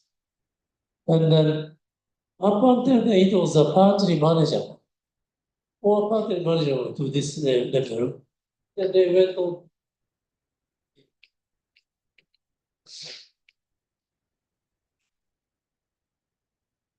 Then they went on to the terrible mistake of attacking the United States. They expanded into Southeast Asia. Then United States came back, rolled back, and then went into a terrible bombing to Japan. And then Japan surrendered in 1945. This is to say how terrible the bombing was. In 1945, on March 10th of 1945, in one day bombing, 115,000 people died in one day by heavy bombing of the United States. They bombed a lot of bombs, right, drawing a circle so that no one can be alive within this circle. And then followed by the Hiroshima, Nagasaki. And the Soviet invasion, Soviet also invaded into Manchukuo. Then they killed so many people in Manchukuo, many Japanese over there. And then they brought 600,000 Japanese people into Siberia.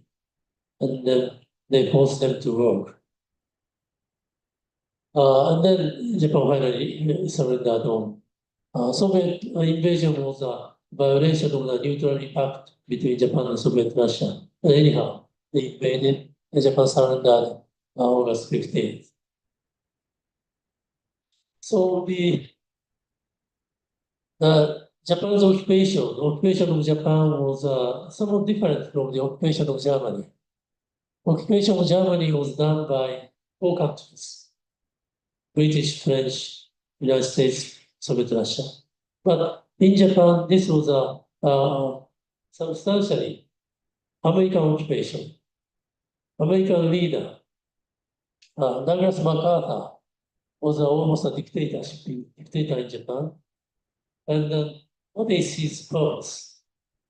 Needless to say, his purpose was making Japan a harmless country to the United States.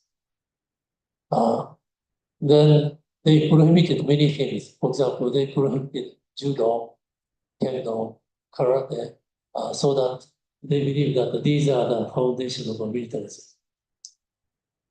Then they prohibited also research of the airplanes and rockets which are going on in Japan, so that Japan cannot make any zero fighter to attack the United States. And in addition to that, they just wrote a constitution for Japan. And then it was kept secret. But it's now very clear that it was written by the Americans. And because, writing the constitution by the occupation power during the time of occupation is a violation of international law. The first half, as you can read, the first half, aspiring sincerely, blah, blah, blah, is the same as UN Charter. There's no problem. The second paragraph is, in order to accomplish the aim of the preceding paragraph, land, sea, and air forces as well as the war potential will never be maintained. Shortly speaking, prohibition of military. This is a very unique or strange clause in any constitution. There's no any other country that has a similar constitution like this. On the other hand, the first half is any country is committed first half because they are the member of the United Nations. Some people say that there are a few countries which has a similar clause like this, which prohibits the maintenance of military forces. But instead, in those countries, there are special police forces that can be changed into military. Therefore, strictly speaking, there's no other country than Japan that prohibited military forces. Then, of course, there was a punishment. This is Tojori, the wartime prime minister. He was punished to death.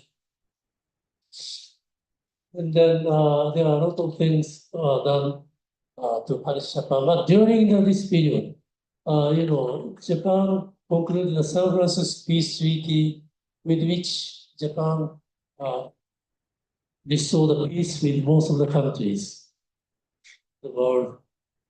The man in the center is Yoshida Shigeru, who was a leader at that time.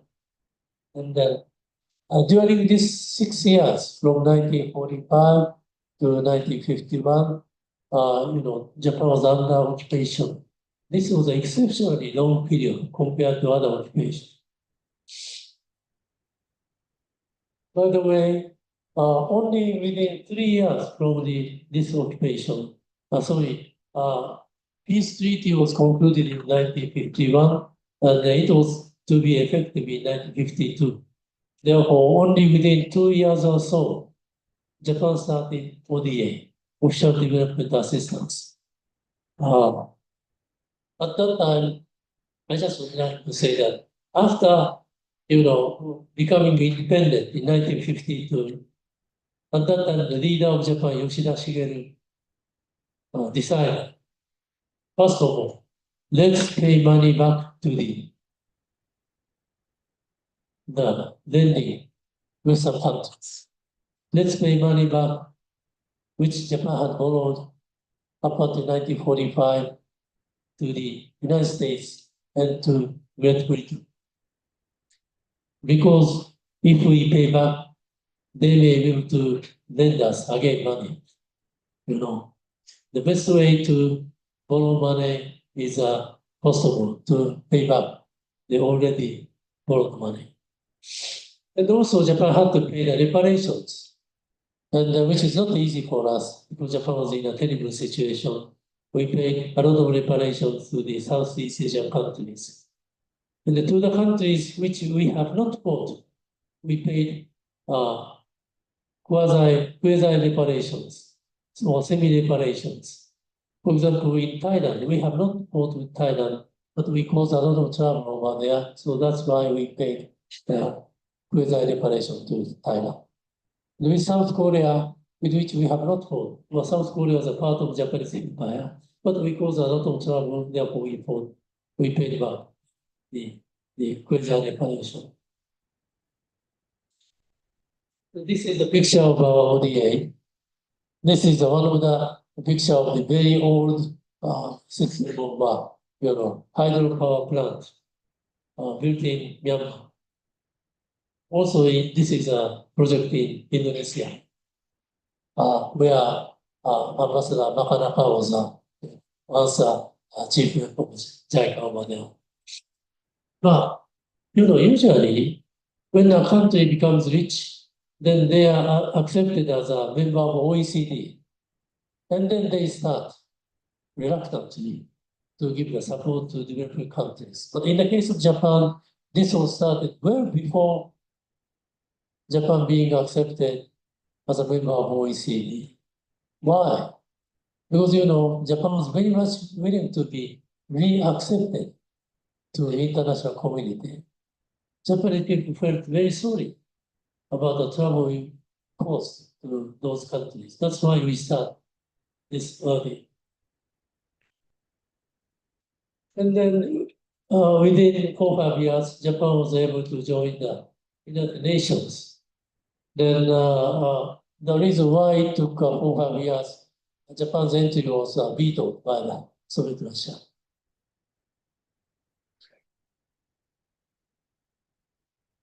Then from this independence, within a few years from the independence, Japan started rapid economic growth.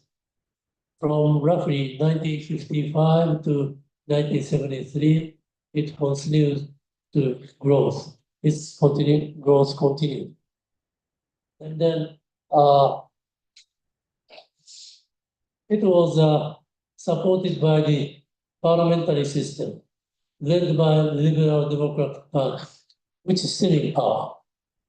Liberal Democratic Party continuously led national politics 1955 to 1993, and then returned to the power, again returned to power.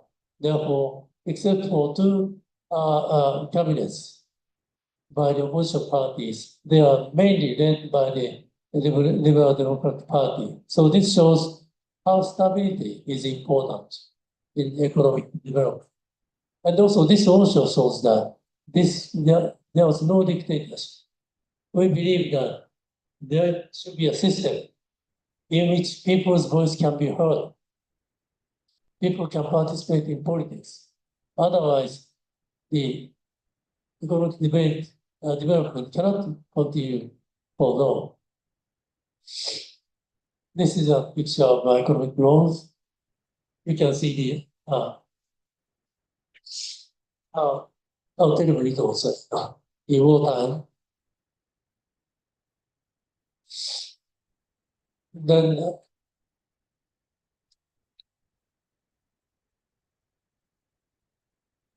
followed by the high employment rate and also high enrollment in the universities. The number of universities are expanding.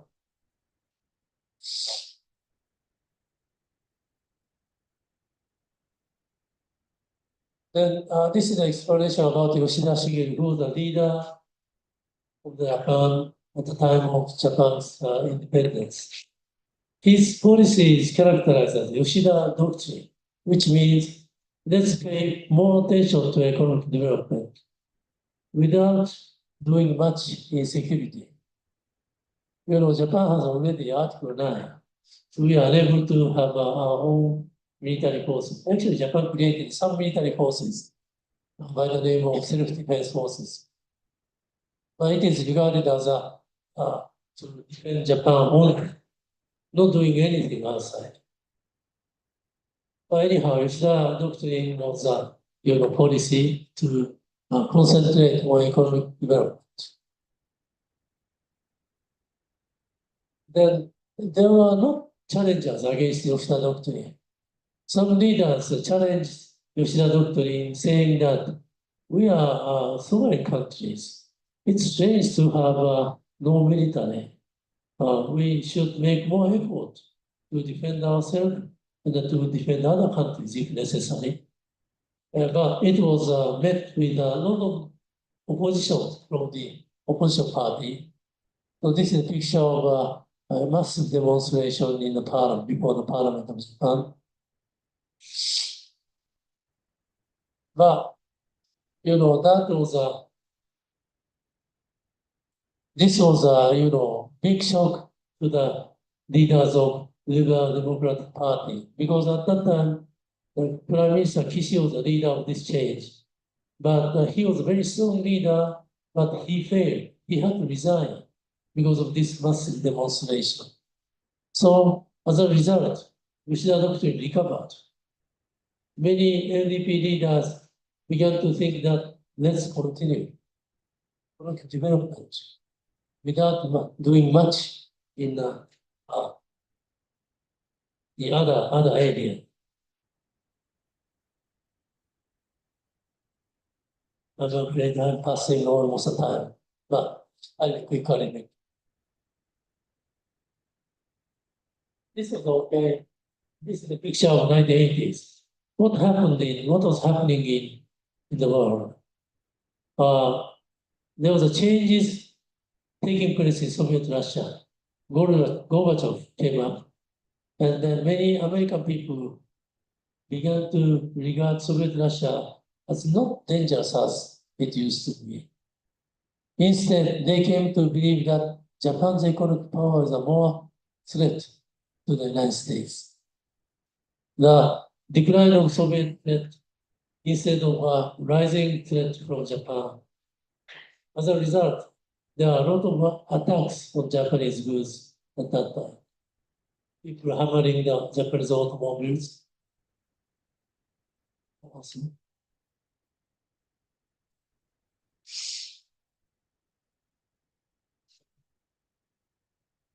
So finally, Japanese people began to think that we have to do a little more on security issues.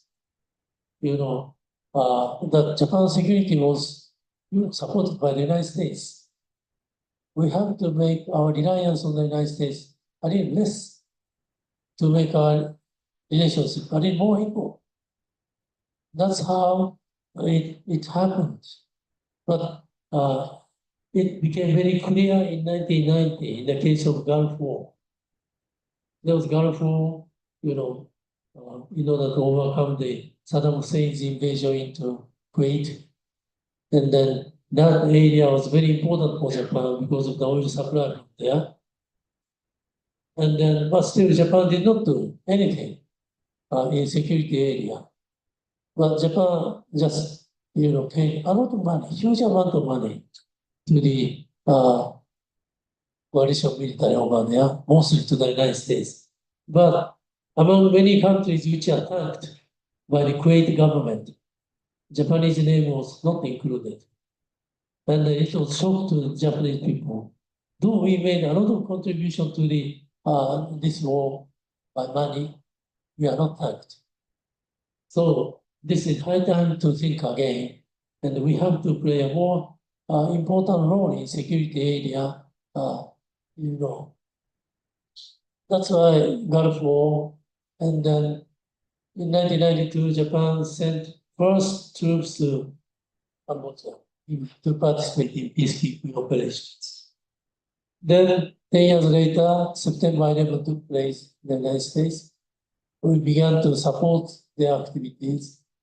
Then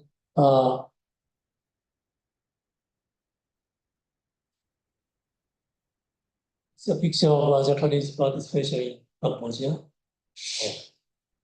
And at the same time, Japanese, political, we try to make our political appearance more visible. That's how we started TICA, Tokyo International Conference for African Development.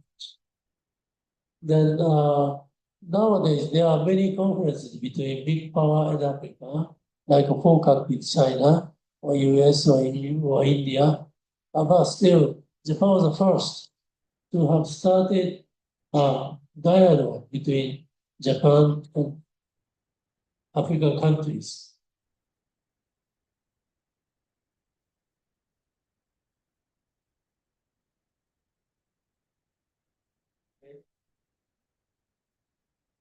From this time, it's becoming very clear that Japan's approach to developing countries are somewhat different from other countries.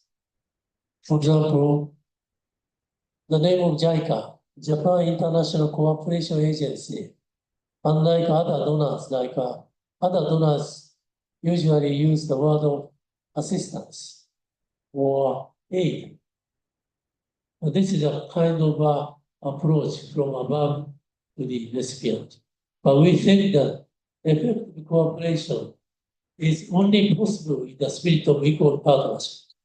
That's why I say the importance of this one. In this case, we respect the ownership of the recipient countries.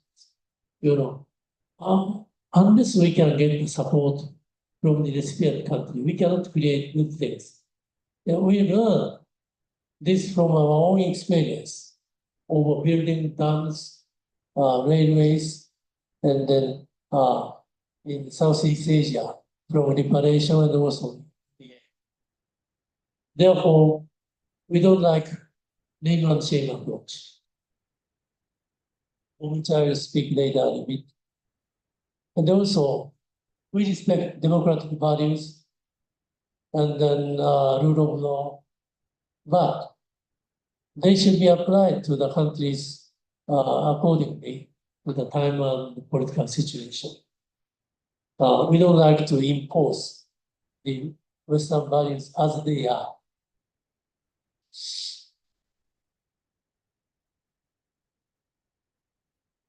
Let's skip it. For example, in Pakistan, where Mr. Furuta was the chief whip formerly, they have a belief that women are weak. They have to be protected. Therefore, they are not allowed to go afar. As a result, literacy rate for girls is very low compared to men. And then this is criticized by the Western countries. We don't like to take this kind of approach. Instead of naming and shaming, we just quietly build schools in their neighborhood of the villages. This is more effective. This is in Tanzania. Tanzania is known for the production of many excellent athletes, but there are no female athletic games to speak of. This is criticized by the Western countries. We don't like to criticize. Instead, we just quietly supported these kind of female athletic games, which was very effective. This is a picture of Abe Shinzo, who was a strong leader, particularly in his second term. He proposed free and open Indo-Pacific. In order to continue the free trade system, the Pacific Ocean and Indian Ocean are to be connected each other.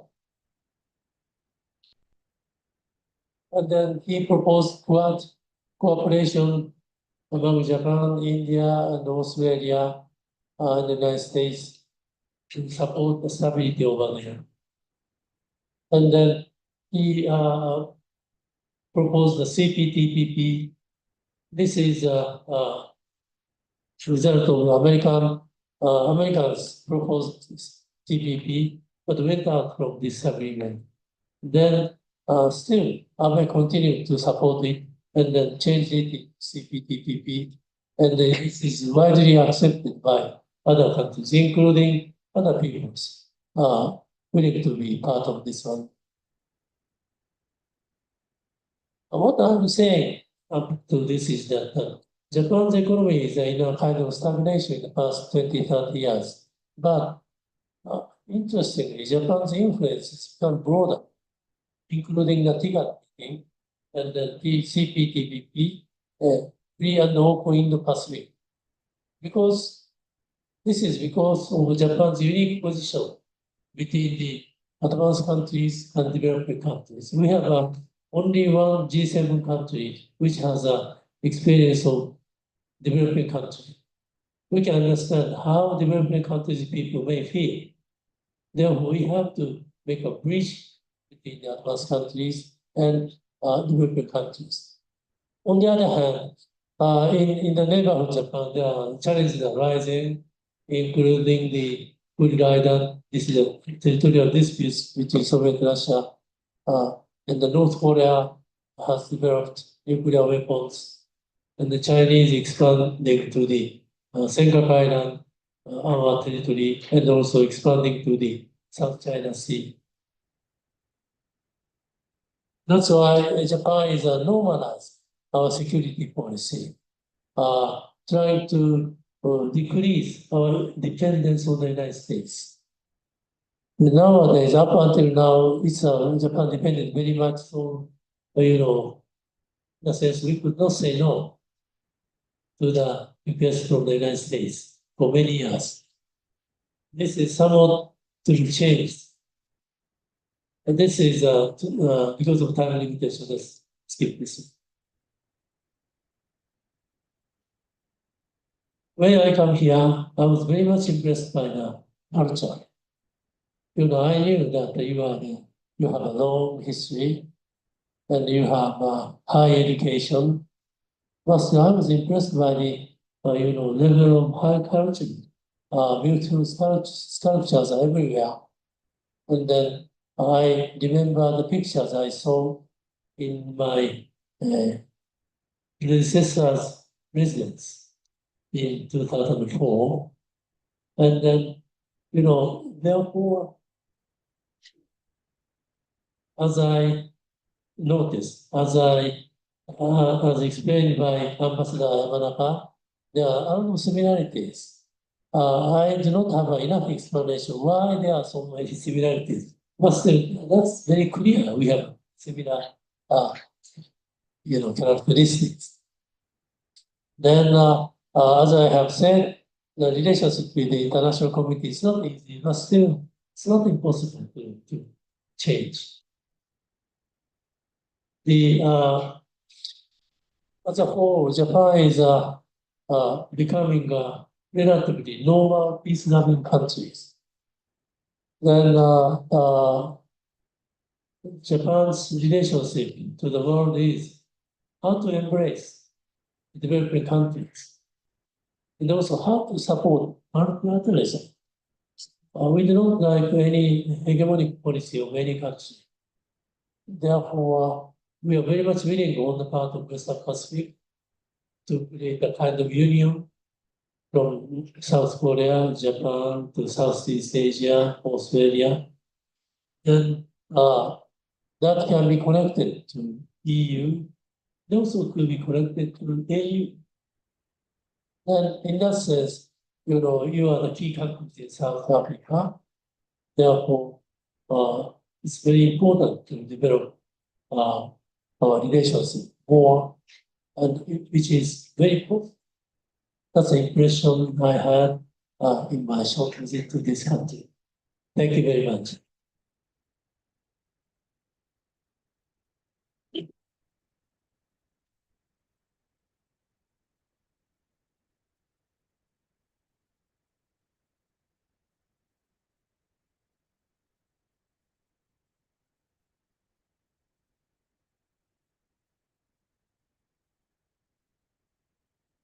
Another round of applause, ladies and gentlemen.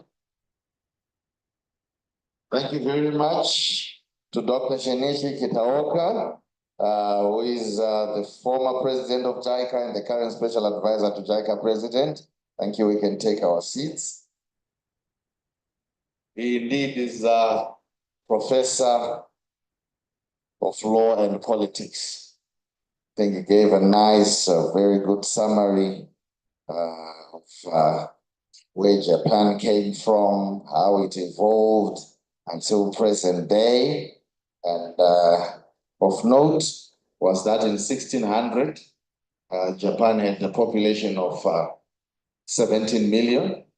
I reckon in Zimbabwe today we are 16 million.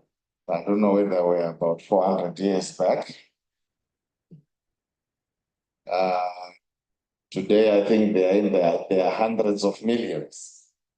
I don't know, Tokyo must be about 15, 20 million people, somewhere there, so we can all fit in the city of Tokyo. We can actually do an exchange program where the Tokyo citizens come here and all Zimbabweans go to Tokyo. But ladies and gentlemen, that was the former president of JICA and the current special advisor to JICA president, Dr. Shinichi Kitaoka. Let's give him another round of applause, ladies and gentlemen. He's our guest speaker today for the JICA Public Lecture, Development of Africa and Japan's Experience. Without further much ado, go to the plenary session. We just want just a short interactive session where we have any questions asked and answers given. If we may have, I think we will have a roving mic and just 1, 2, 3 of some questions. Which developmental? You see, this is development of Africa and Japan's experience. So we don't want to talk about the First World War and the Second World War and where we are, because some of us as war veterans, we do not really want to go back on it. So let's ask developmental questions, if we have any. Yes, we've got a hand this side. And then we've got another hand, I see there. We'll just ask the questions, 2 or 3, they will take note and then the answers are given once. Yes. Thank you so much. Thank you, Prof, for such a wonderful presentation. I was particularly interested in that you did your PhD in 1976, and given the historical circumstances from 1955, the non-aligned movement having been formed, and the protests that's around 1968 to the 1970s. I'm thinking, what transformed, what kind of education did Japan particularly have at the time? You were a student in 1976 and you saw the evolution that's particularly unfolded. And then looking at African education since independence, what do you think were the specific differences in terms of educational approaches? There's this aspect we keep talking about here about decolonizing education. What particular aspects of Japanese education do you think actually stand out? Because it's clear, yes, everyone talks about education being different, but what made Japanese education stand out? Thank you. Thank you. You can just quickly introduce yourself. I'm Dr. Prolific Mataruse. I'm an international relations, a political scientist as well. A kindred spirit. Thank you. Thank you. I think we can also have a question there. We are not clear. Kindly ensure that and you introduce yourself. And you can exchange. Mr. Zawan, can you kindly come this? Good afternoon, ladies and gentlemen, all protocol observed. My name is Hannah English. I'm from the Faculty of Law. I would like to thank our organizers and Dr. Kitaoka. Thank you for your insightful lecture. My question is, considering Japan's historical experience with isolationism, how do you think Zimbabwe and other African countries can balance economic openness with self-sufficiency, particularly in the context of regional communities and continental initiatives like the African continental free trade area. Thank you.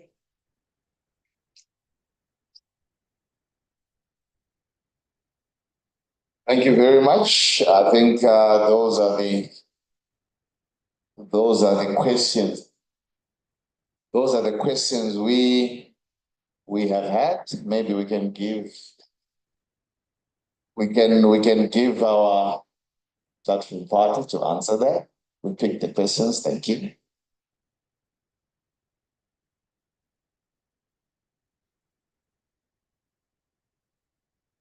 Thank you very much for the very excellent questions. First of all, the educational change is very important part in the latter half of the 19th century. One or two preconditions were, one, Japan still had some contact with the Western civilization through Dejima, through Dutch civilization, up until before Meiji Restoration. Mainly, this is of medical science, because medical science is safe for everyone. Therefore, Japanese doctors learned quite a lot of Western medical science. Secondly, the second precondition was that Japan's, already high literacy rate. People have accustomed to go to school, to be educated. Many people believe that going to school is a good thing. In order to become a good man, you have to go to school. That's a common idea already. Based on these conditions, the new government, or Meiji government, found introduction of Western civilization was necessary because they are much advanced in various areas. But too much change was avoided. For example, there was an argument that let's change the Japanese language to English, which was rejected. Because Japan had already a 30 million population, and then they were able to read and write. Therefore, it was not a very good idea. Secondly, they did not accept Christianity. These are the two different things. But except for these things, Japanese was willing to accept many civilizations by inviting excellent scholars to teach in Tokyo, to teach in Japan. Also by sending many capable young guys to foreign countries to study. Then they made a remarkable result over there. Why it is possible? That's very difficult. Because there is a sense of consensus among Japanese people that we have to change our system, otherwise we cannot compete with the Western civilization. In order to be equal to Western countries, we have to get united, avoiding too much conflict among us. And then introduction of Western civilization was necessary. That's what they thought. These are the basic reasons. And then, as is explained already, I have created a kind of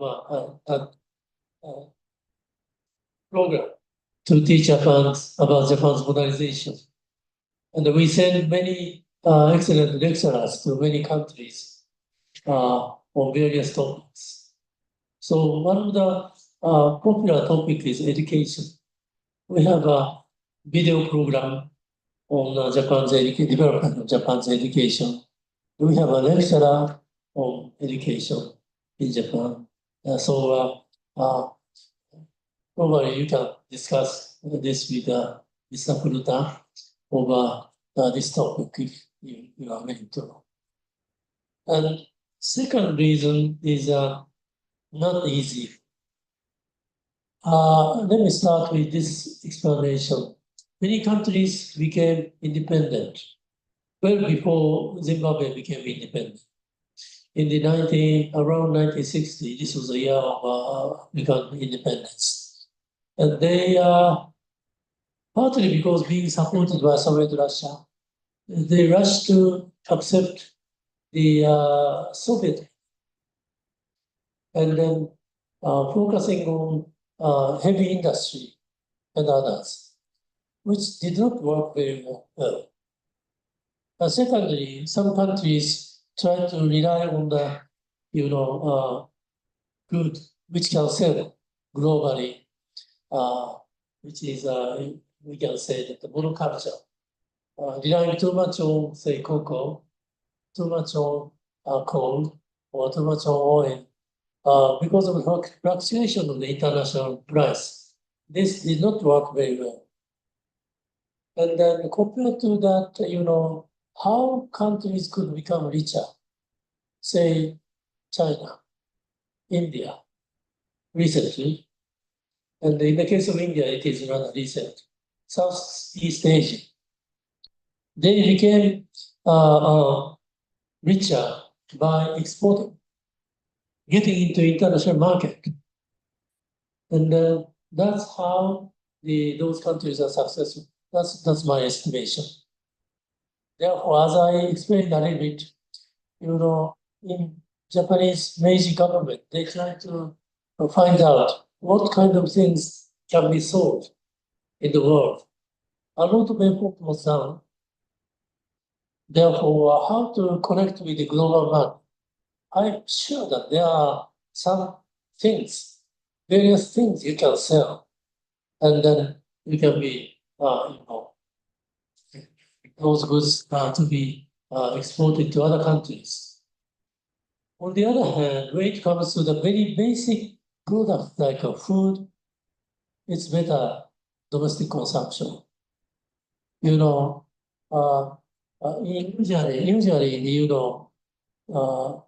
if you rely too much on very basic product of food and others, then you cannot create money to buy things from other countries.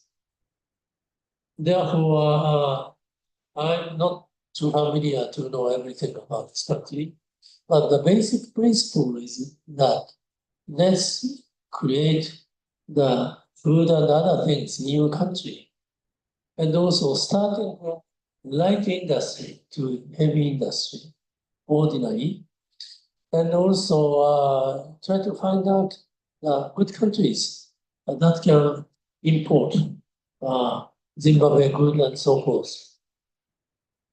And then I also would like to add one more thing. As was explained by Ambassador, tourism is also very important. This country is a very, attractive country. Victoria Falls, Great Zimbabwe, and many kind of things, and which can attract many tourists from Japan. In this country, people can enjoy the ancient heritage and the great Victorian Falls and other heritages in one trip to this country. Another thing I just would like to, actually, JICA is providing support to this kind of tourism effort in other countries. We are creating some brochure for the tourism to Georgia or Vietnam. Usually these are done by the tourist agency in respective country doing that. And also another thing that is necessary for the developing country is remittance. If you go already, many of your people are going to South Africa, then because we are command of English, it's not difficult. But also, I can say that many developed countries are suffering from the shortage of labor forces. In Japan also, Japanese population has started to decline. We need more workforces from foreign countries, which has been provided first of all from Southeast Asia by Vietnam #1, Philippines, and other countries. And now, which is now expanding more to South Asia, Sri Lanka, Nepal. Now we have started accepting the people from Uzbekistan, Central Asia. And 2 years ago, I made a visit to Madagascar and discussed with the president. And we planned the importing the people from Madagascar, and which is now realized today. This year, we are accepting some people from Madagascar. And if they make some money, and if they can send the money to this country, then you can buy, in Madagascar, they can buy more fertilizer and basic machines. That may probably make the productivity jump up in that country. Therefore, try to find out what is possible on the economic, learning. And then, but at the same time, I have to say that Japan's modernization was made possible by the private power. And the government power is, in a sense, limited. Government can lead the policy, but government cannot produce. That's basically my idea of development.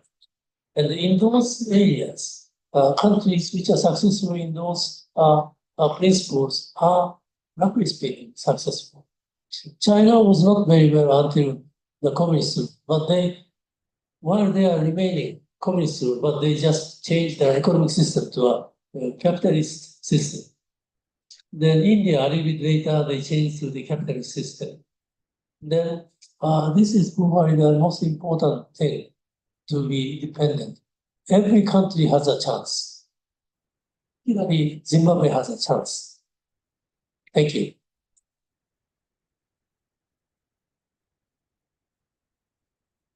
Thank you very much to our good guest of honor there, Prof. Dr. Shinichi Kitaoka. We know we've got an audience online, members who are participating. Just because of time, we'll just take one question and just maybe get a brief reply from our guest of honor there. It says the Japanese education has stood the test of times, especially the early stage of development. What can we do as African states to have leverage technologically, whilst ensuring that we incorporate quality and keeping the indigenous knowledge?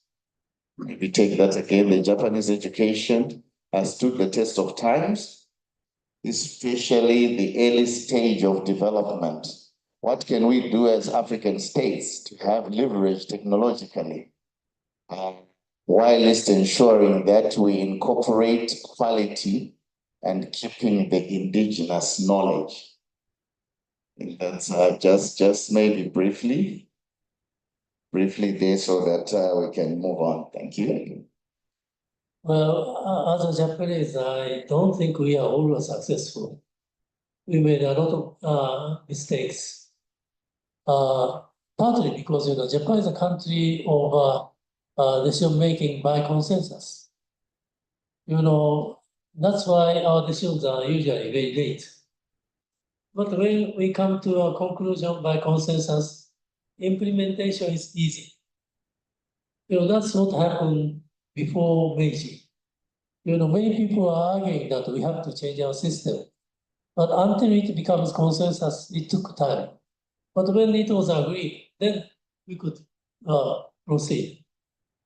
Then also, after the war, as I said, Yoshida doctrine continued too long. But as many people began to doubt about that, and then finally it is now changing. Therefore, it's difficult to explain. But on the other side, let's look at the countries which are suffering from the conflicts. As I said, low literacy rate, too strong power of military, border conflicts, tribunal conflicts within the country. These are what you do not have. So you are gifted with very good conditions. Therefore, I think you have a very good future. Okay? That's my short answer. Thank you very much. Ladies and gentlemen, our guest of honor there, who is the former president of JICA and the current special advisor to the JICA president, Professor Dr. Shinichi Kitaoka. Another round of applause. Thank you very much for coming through, gracing this event, and also talking about the development of Africa and Japan's experience. Moving on with our program, we're going on to the signing of the Memorandum of Cooperation between the University of Zimbabwe. The area will be represented by the Vice Chancellor, Professor Dr. Paul Mapumo, and also JICA, a Zimbabwe resident representative, Mr. Shigeki Furuta, to take us through the signing ceremony. I'll call upon Ms. Dean Dudzo, the Director Legal and Corporate Affairs for the University of Zimbabwe. I'll kindly ask the other members of the platform partner just to temporarily shift. We'll leave the Vice Chancellor there and also invite Mr. Shigeki Furuta to come through. If you will, we can just ask him to sit where our Vice Chancellor, Professor Maputo, will be seated. Pro Vice Chancellor, you can be standing behind our VC, while the Ambassador, I think, will be there. Yes, madam.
A round of applause, please.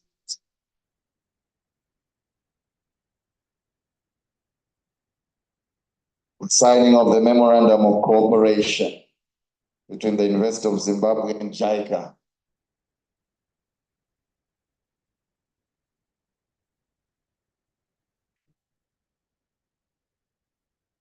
Thank you very much. Thank you. Another round of applause, ladies and gentlemen.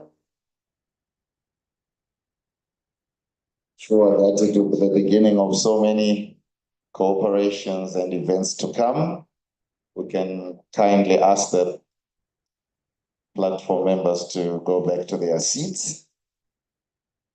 We shall have a gift presentation to our guest of honor today.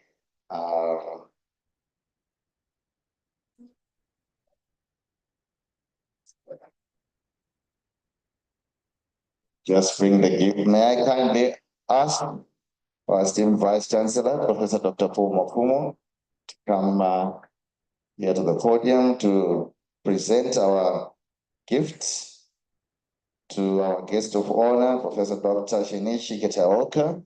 I'll kindly ask him to come through. Our guest of honor, you can come. The presentation of gifts.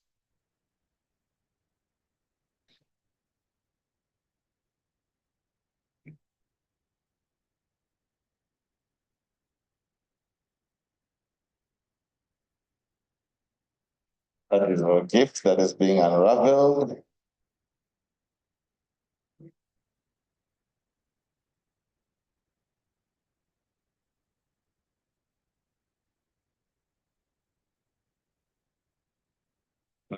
Need someone to come from the gym. Our gifts and presents, our guest of honor, ladies and gentlemen, round of applause.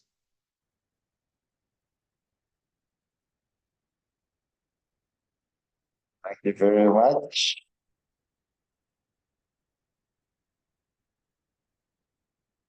Thank you, Vice Chancellor. Oh, our guest of honor, Dr. Shinichi Kitaoka, brought a present. He would want to give to the University of Zimbabwe.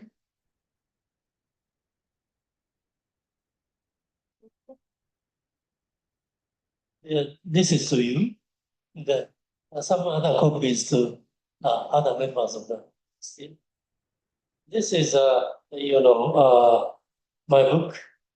Then on Kuzawa Yukichi, who's the most important public intellectuals in Japan to understand Japan's modernization. He was also founder of Keio University, which is the most important private university. And he was also founder of a great newspaper in Japan. So you can see the traditional, yeah, and you can see another picture, modern clothings. So I hope this can stimulate some study in this university on Japan's modernization. A big round of applause, ladies and gentlemen. Thank you very much. Not usual for the guest of honor to give a gift back, but we saw that today. Thank you so much to our Vice Chancellor for accepting that gift. Thank you, our guest of honor, Dr. Shinichi Kitaoka. Another round of applause, ladies and gentlemen. We also want to thank the Director, Legal and Corporate Affairs, Ms. Dean Duzotu, and also Madame Caroline Kamtema from JICA for facilitating the signing of the Memorandum of Cooperation. Let me ask our Pro-Vice Chancellor, Academic Affairs and Administration, Professor Atwo Maputo, to come to the podium to give us our vote of thanks. A round of applause to him.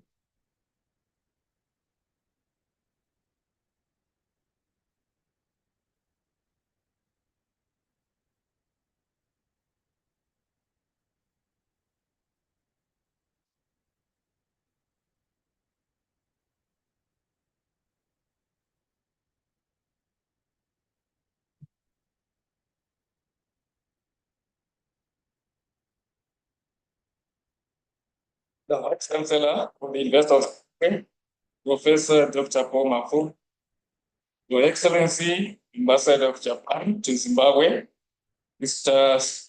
Shinichi Manaka, Now we understand he is Makanaka, Special Advisor to the Japan International Cooperation Agency, JICA, President and former President of JICA, Professor Shinichi Itaoka. Let me also acknowledge the entire University of Zimbabwe executive and allow me to write on the already established protocol. I want to first of all thank the Vice Chancellor of the University of Zimbabwe, Professor Dr. Mafumo, and his entire executive for allowing this event to happen. The guidance provided during the preparations cannot be underestimated, judging by the hundreds of people who witnessed this event physically and virtually. This is a testament of his commitment to the implementation of community engagement and internationalization of the university in the era of Education 5.0. Today, we have witnessed the remarkable power of collaboration and the profound impact that can be achieved when we unite around a shared vision. Distinguished guests, ladies and gentlemen, as we bring to a close today's enlightening JICA Chair public lecture on development of Africa and Japan's experience, on behalf of the University of Zimbabwe, allow me to extend deepest gratitude to our distinguished speaker, Dr. Itaoka. Your insightful presentation has not only deepened our understanding of Japan's developmental journey, but also illuminated valuable pathways for Zimbabwe and indeed Africa's growth and progress. Dr. Kitaoka, your expertise and thoughtful reflections have greatly enriched this discourse, and we are truly appreciative of the knowledge you have shared with us.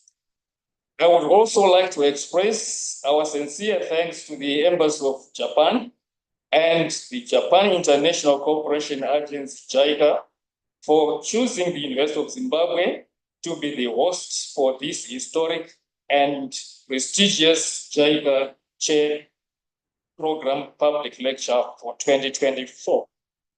And to our two deans, Professor Moyo and Dr. Mulingi, your tireless efforts and dedication were truly commendable.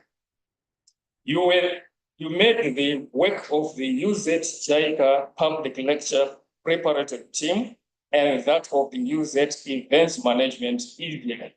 And for this, I truly commend all of you for the successful hosting of the public lecture.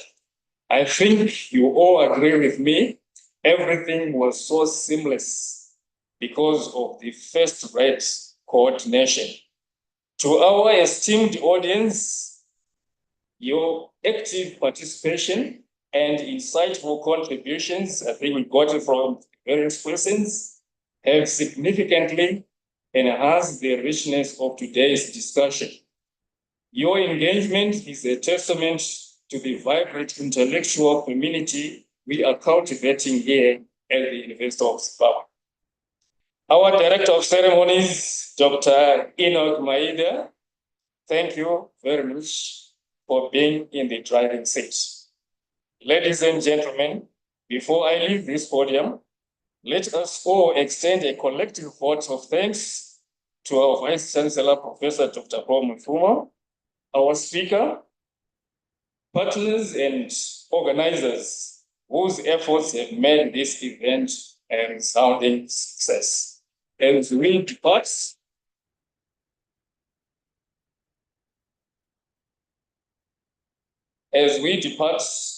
may the insights gained today inspire us to continue working towards a more sustainable and prosperous future. I thank you, ladies and gentlemen.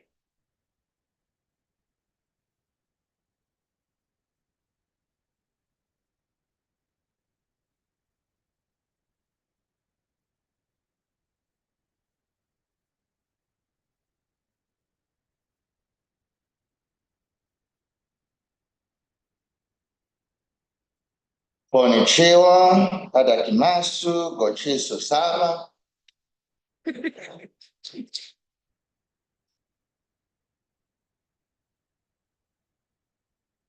Well, only the ambassador, His Excellency, claimed to sound it. I think from here, he might take me to Japan. Dear present, sir. Ladies and gentlemen, let's thank our Pro Vice Chancellor for giving us those inclusive vote of thanks. And I thought when he said we want to thank the Director of Ceremonies, everyone was going to clap their hands. But anyway, it's just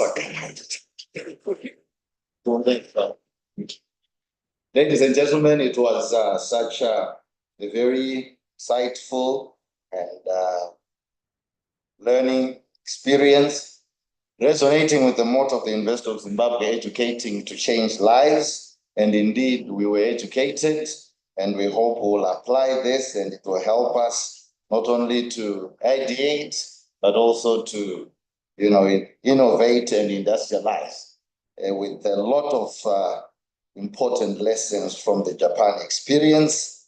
As we come to the end of our program, we'll kindly ask Platform Party and the JICA team and the executive for a photo session when we leave the auditorium.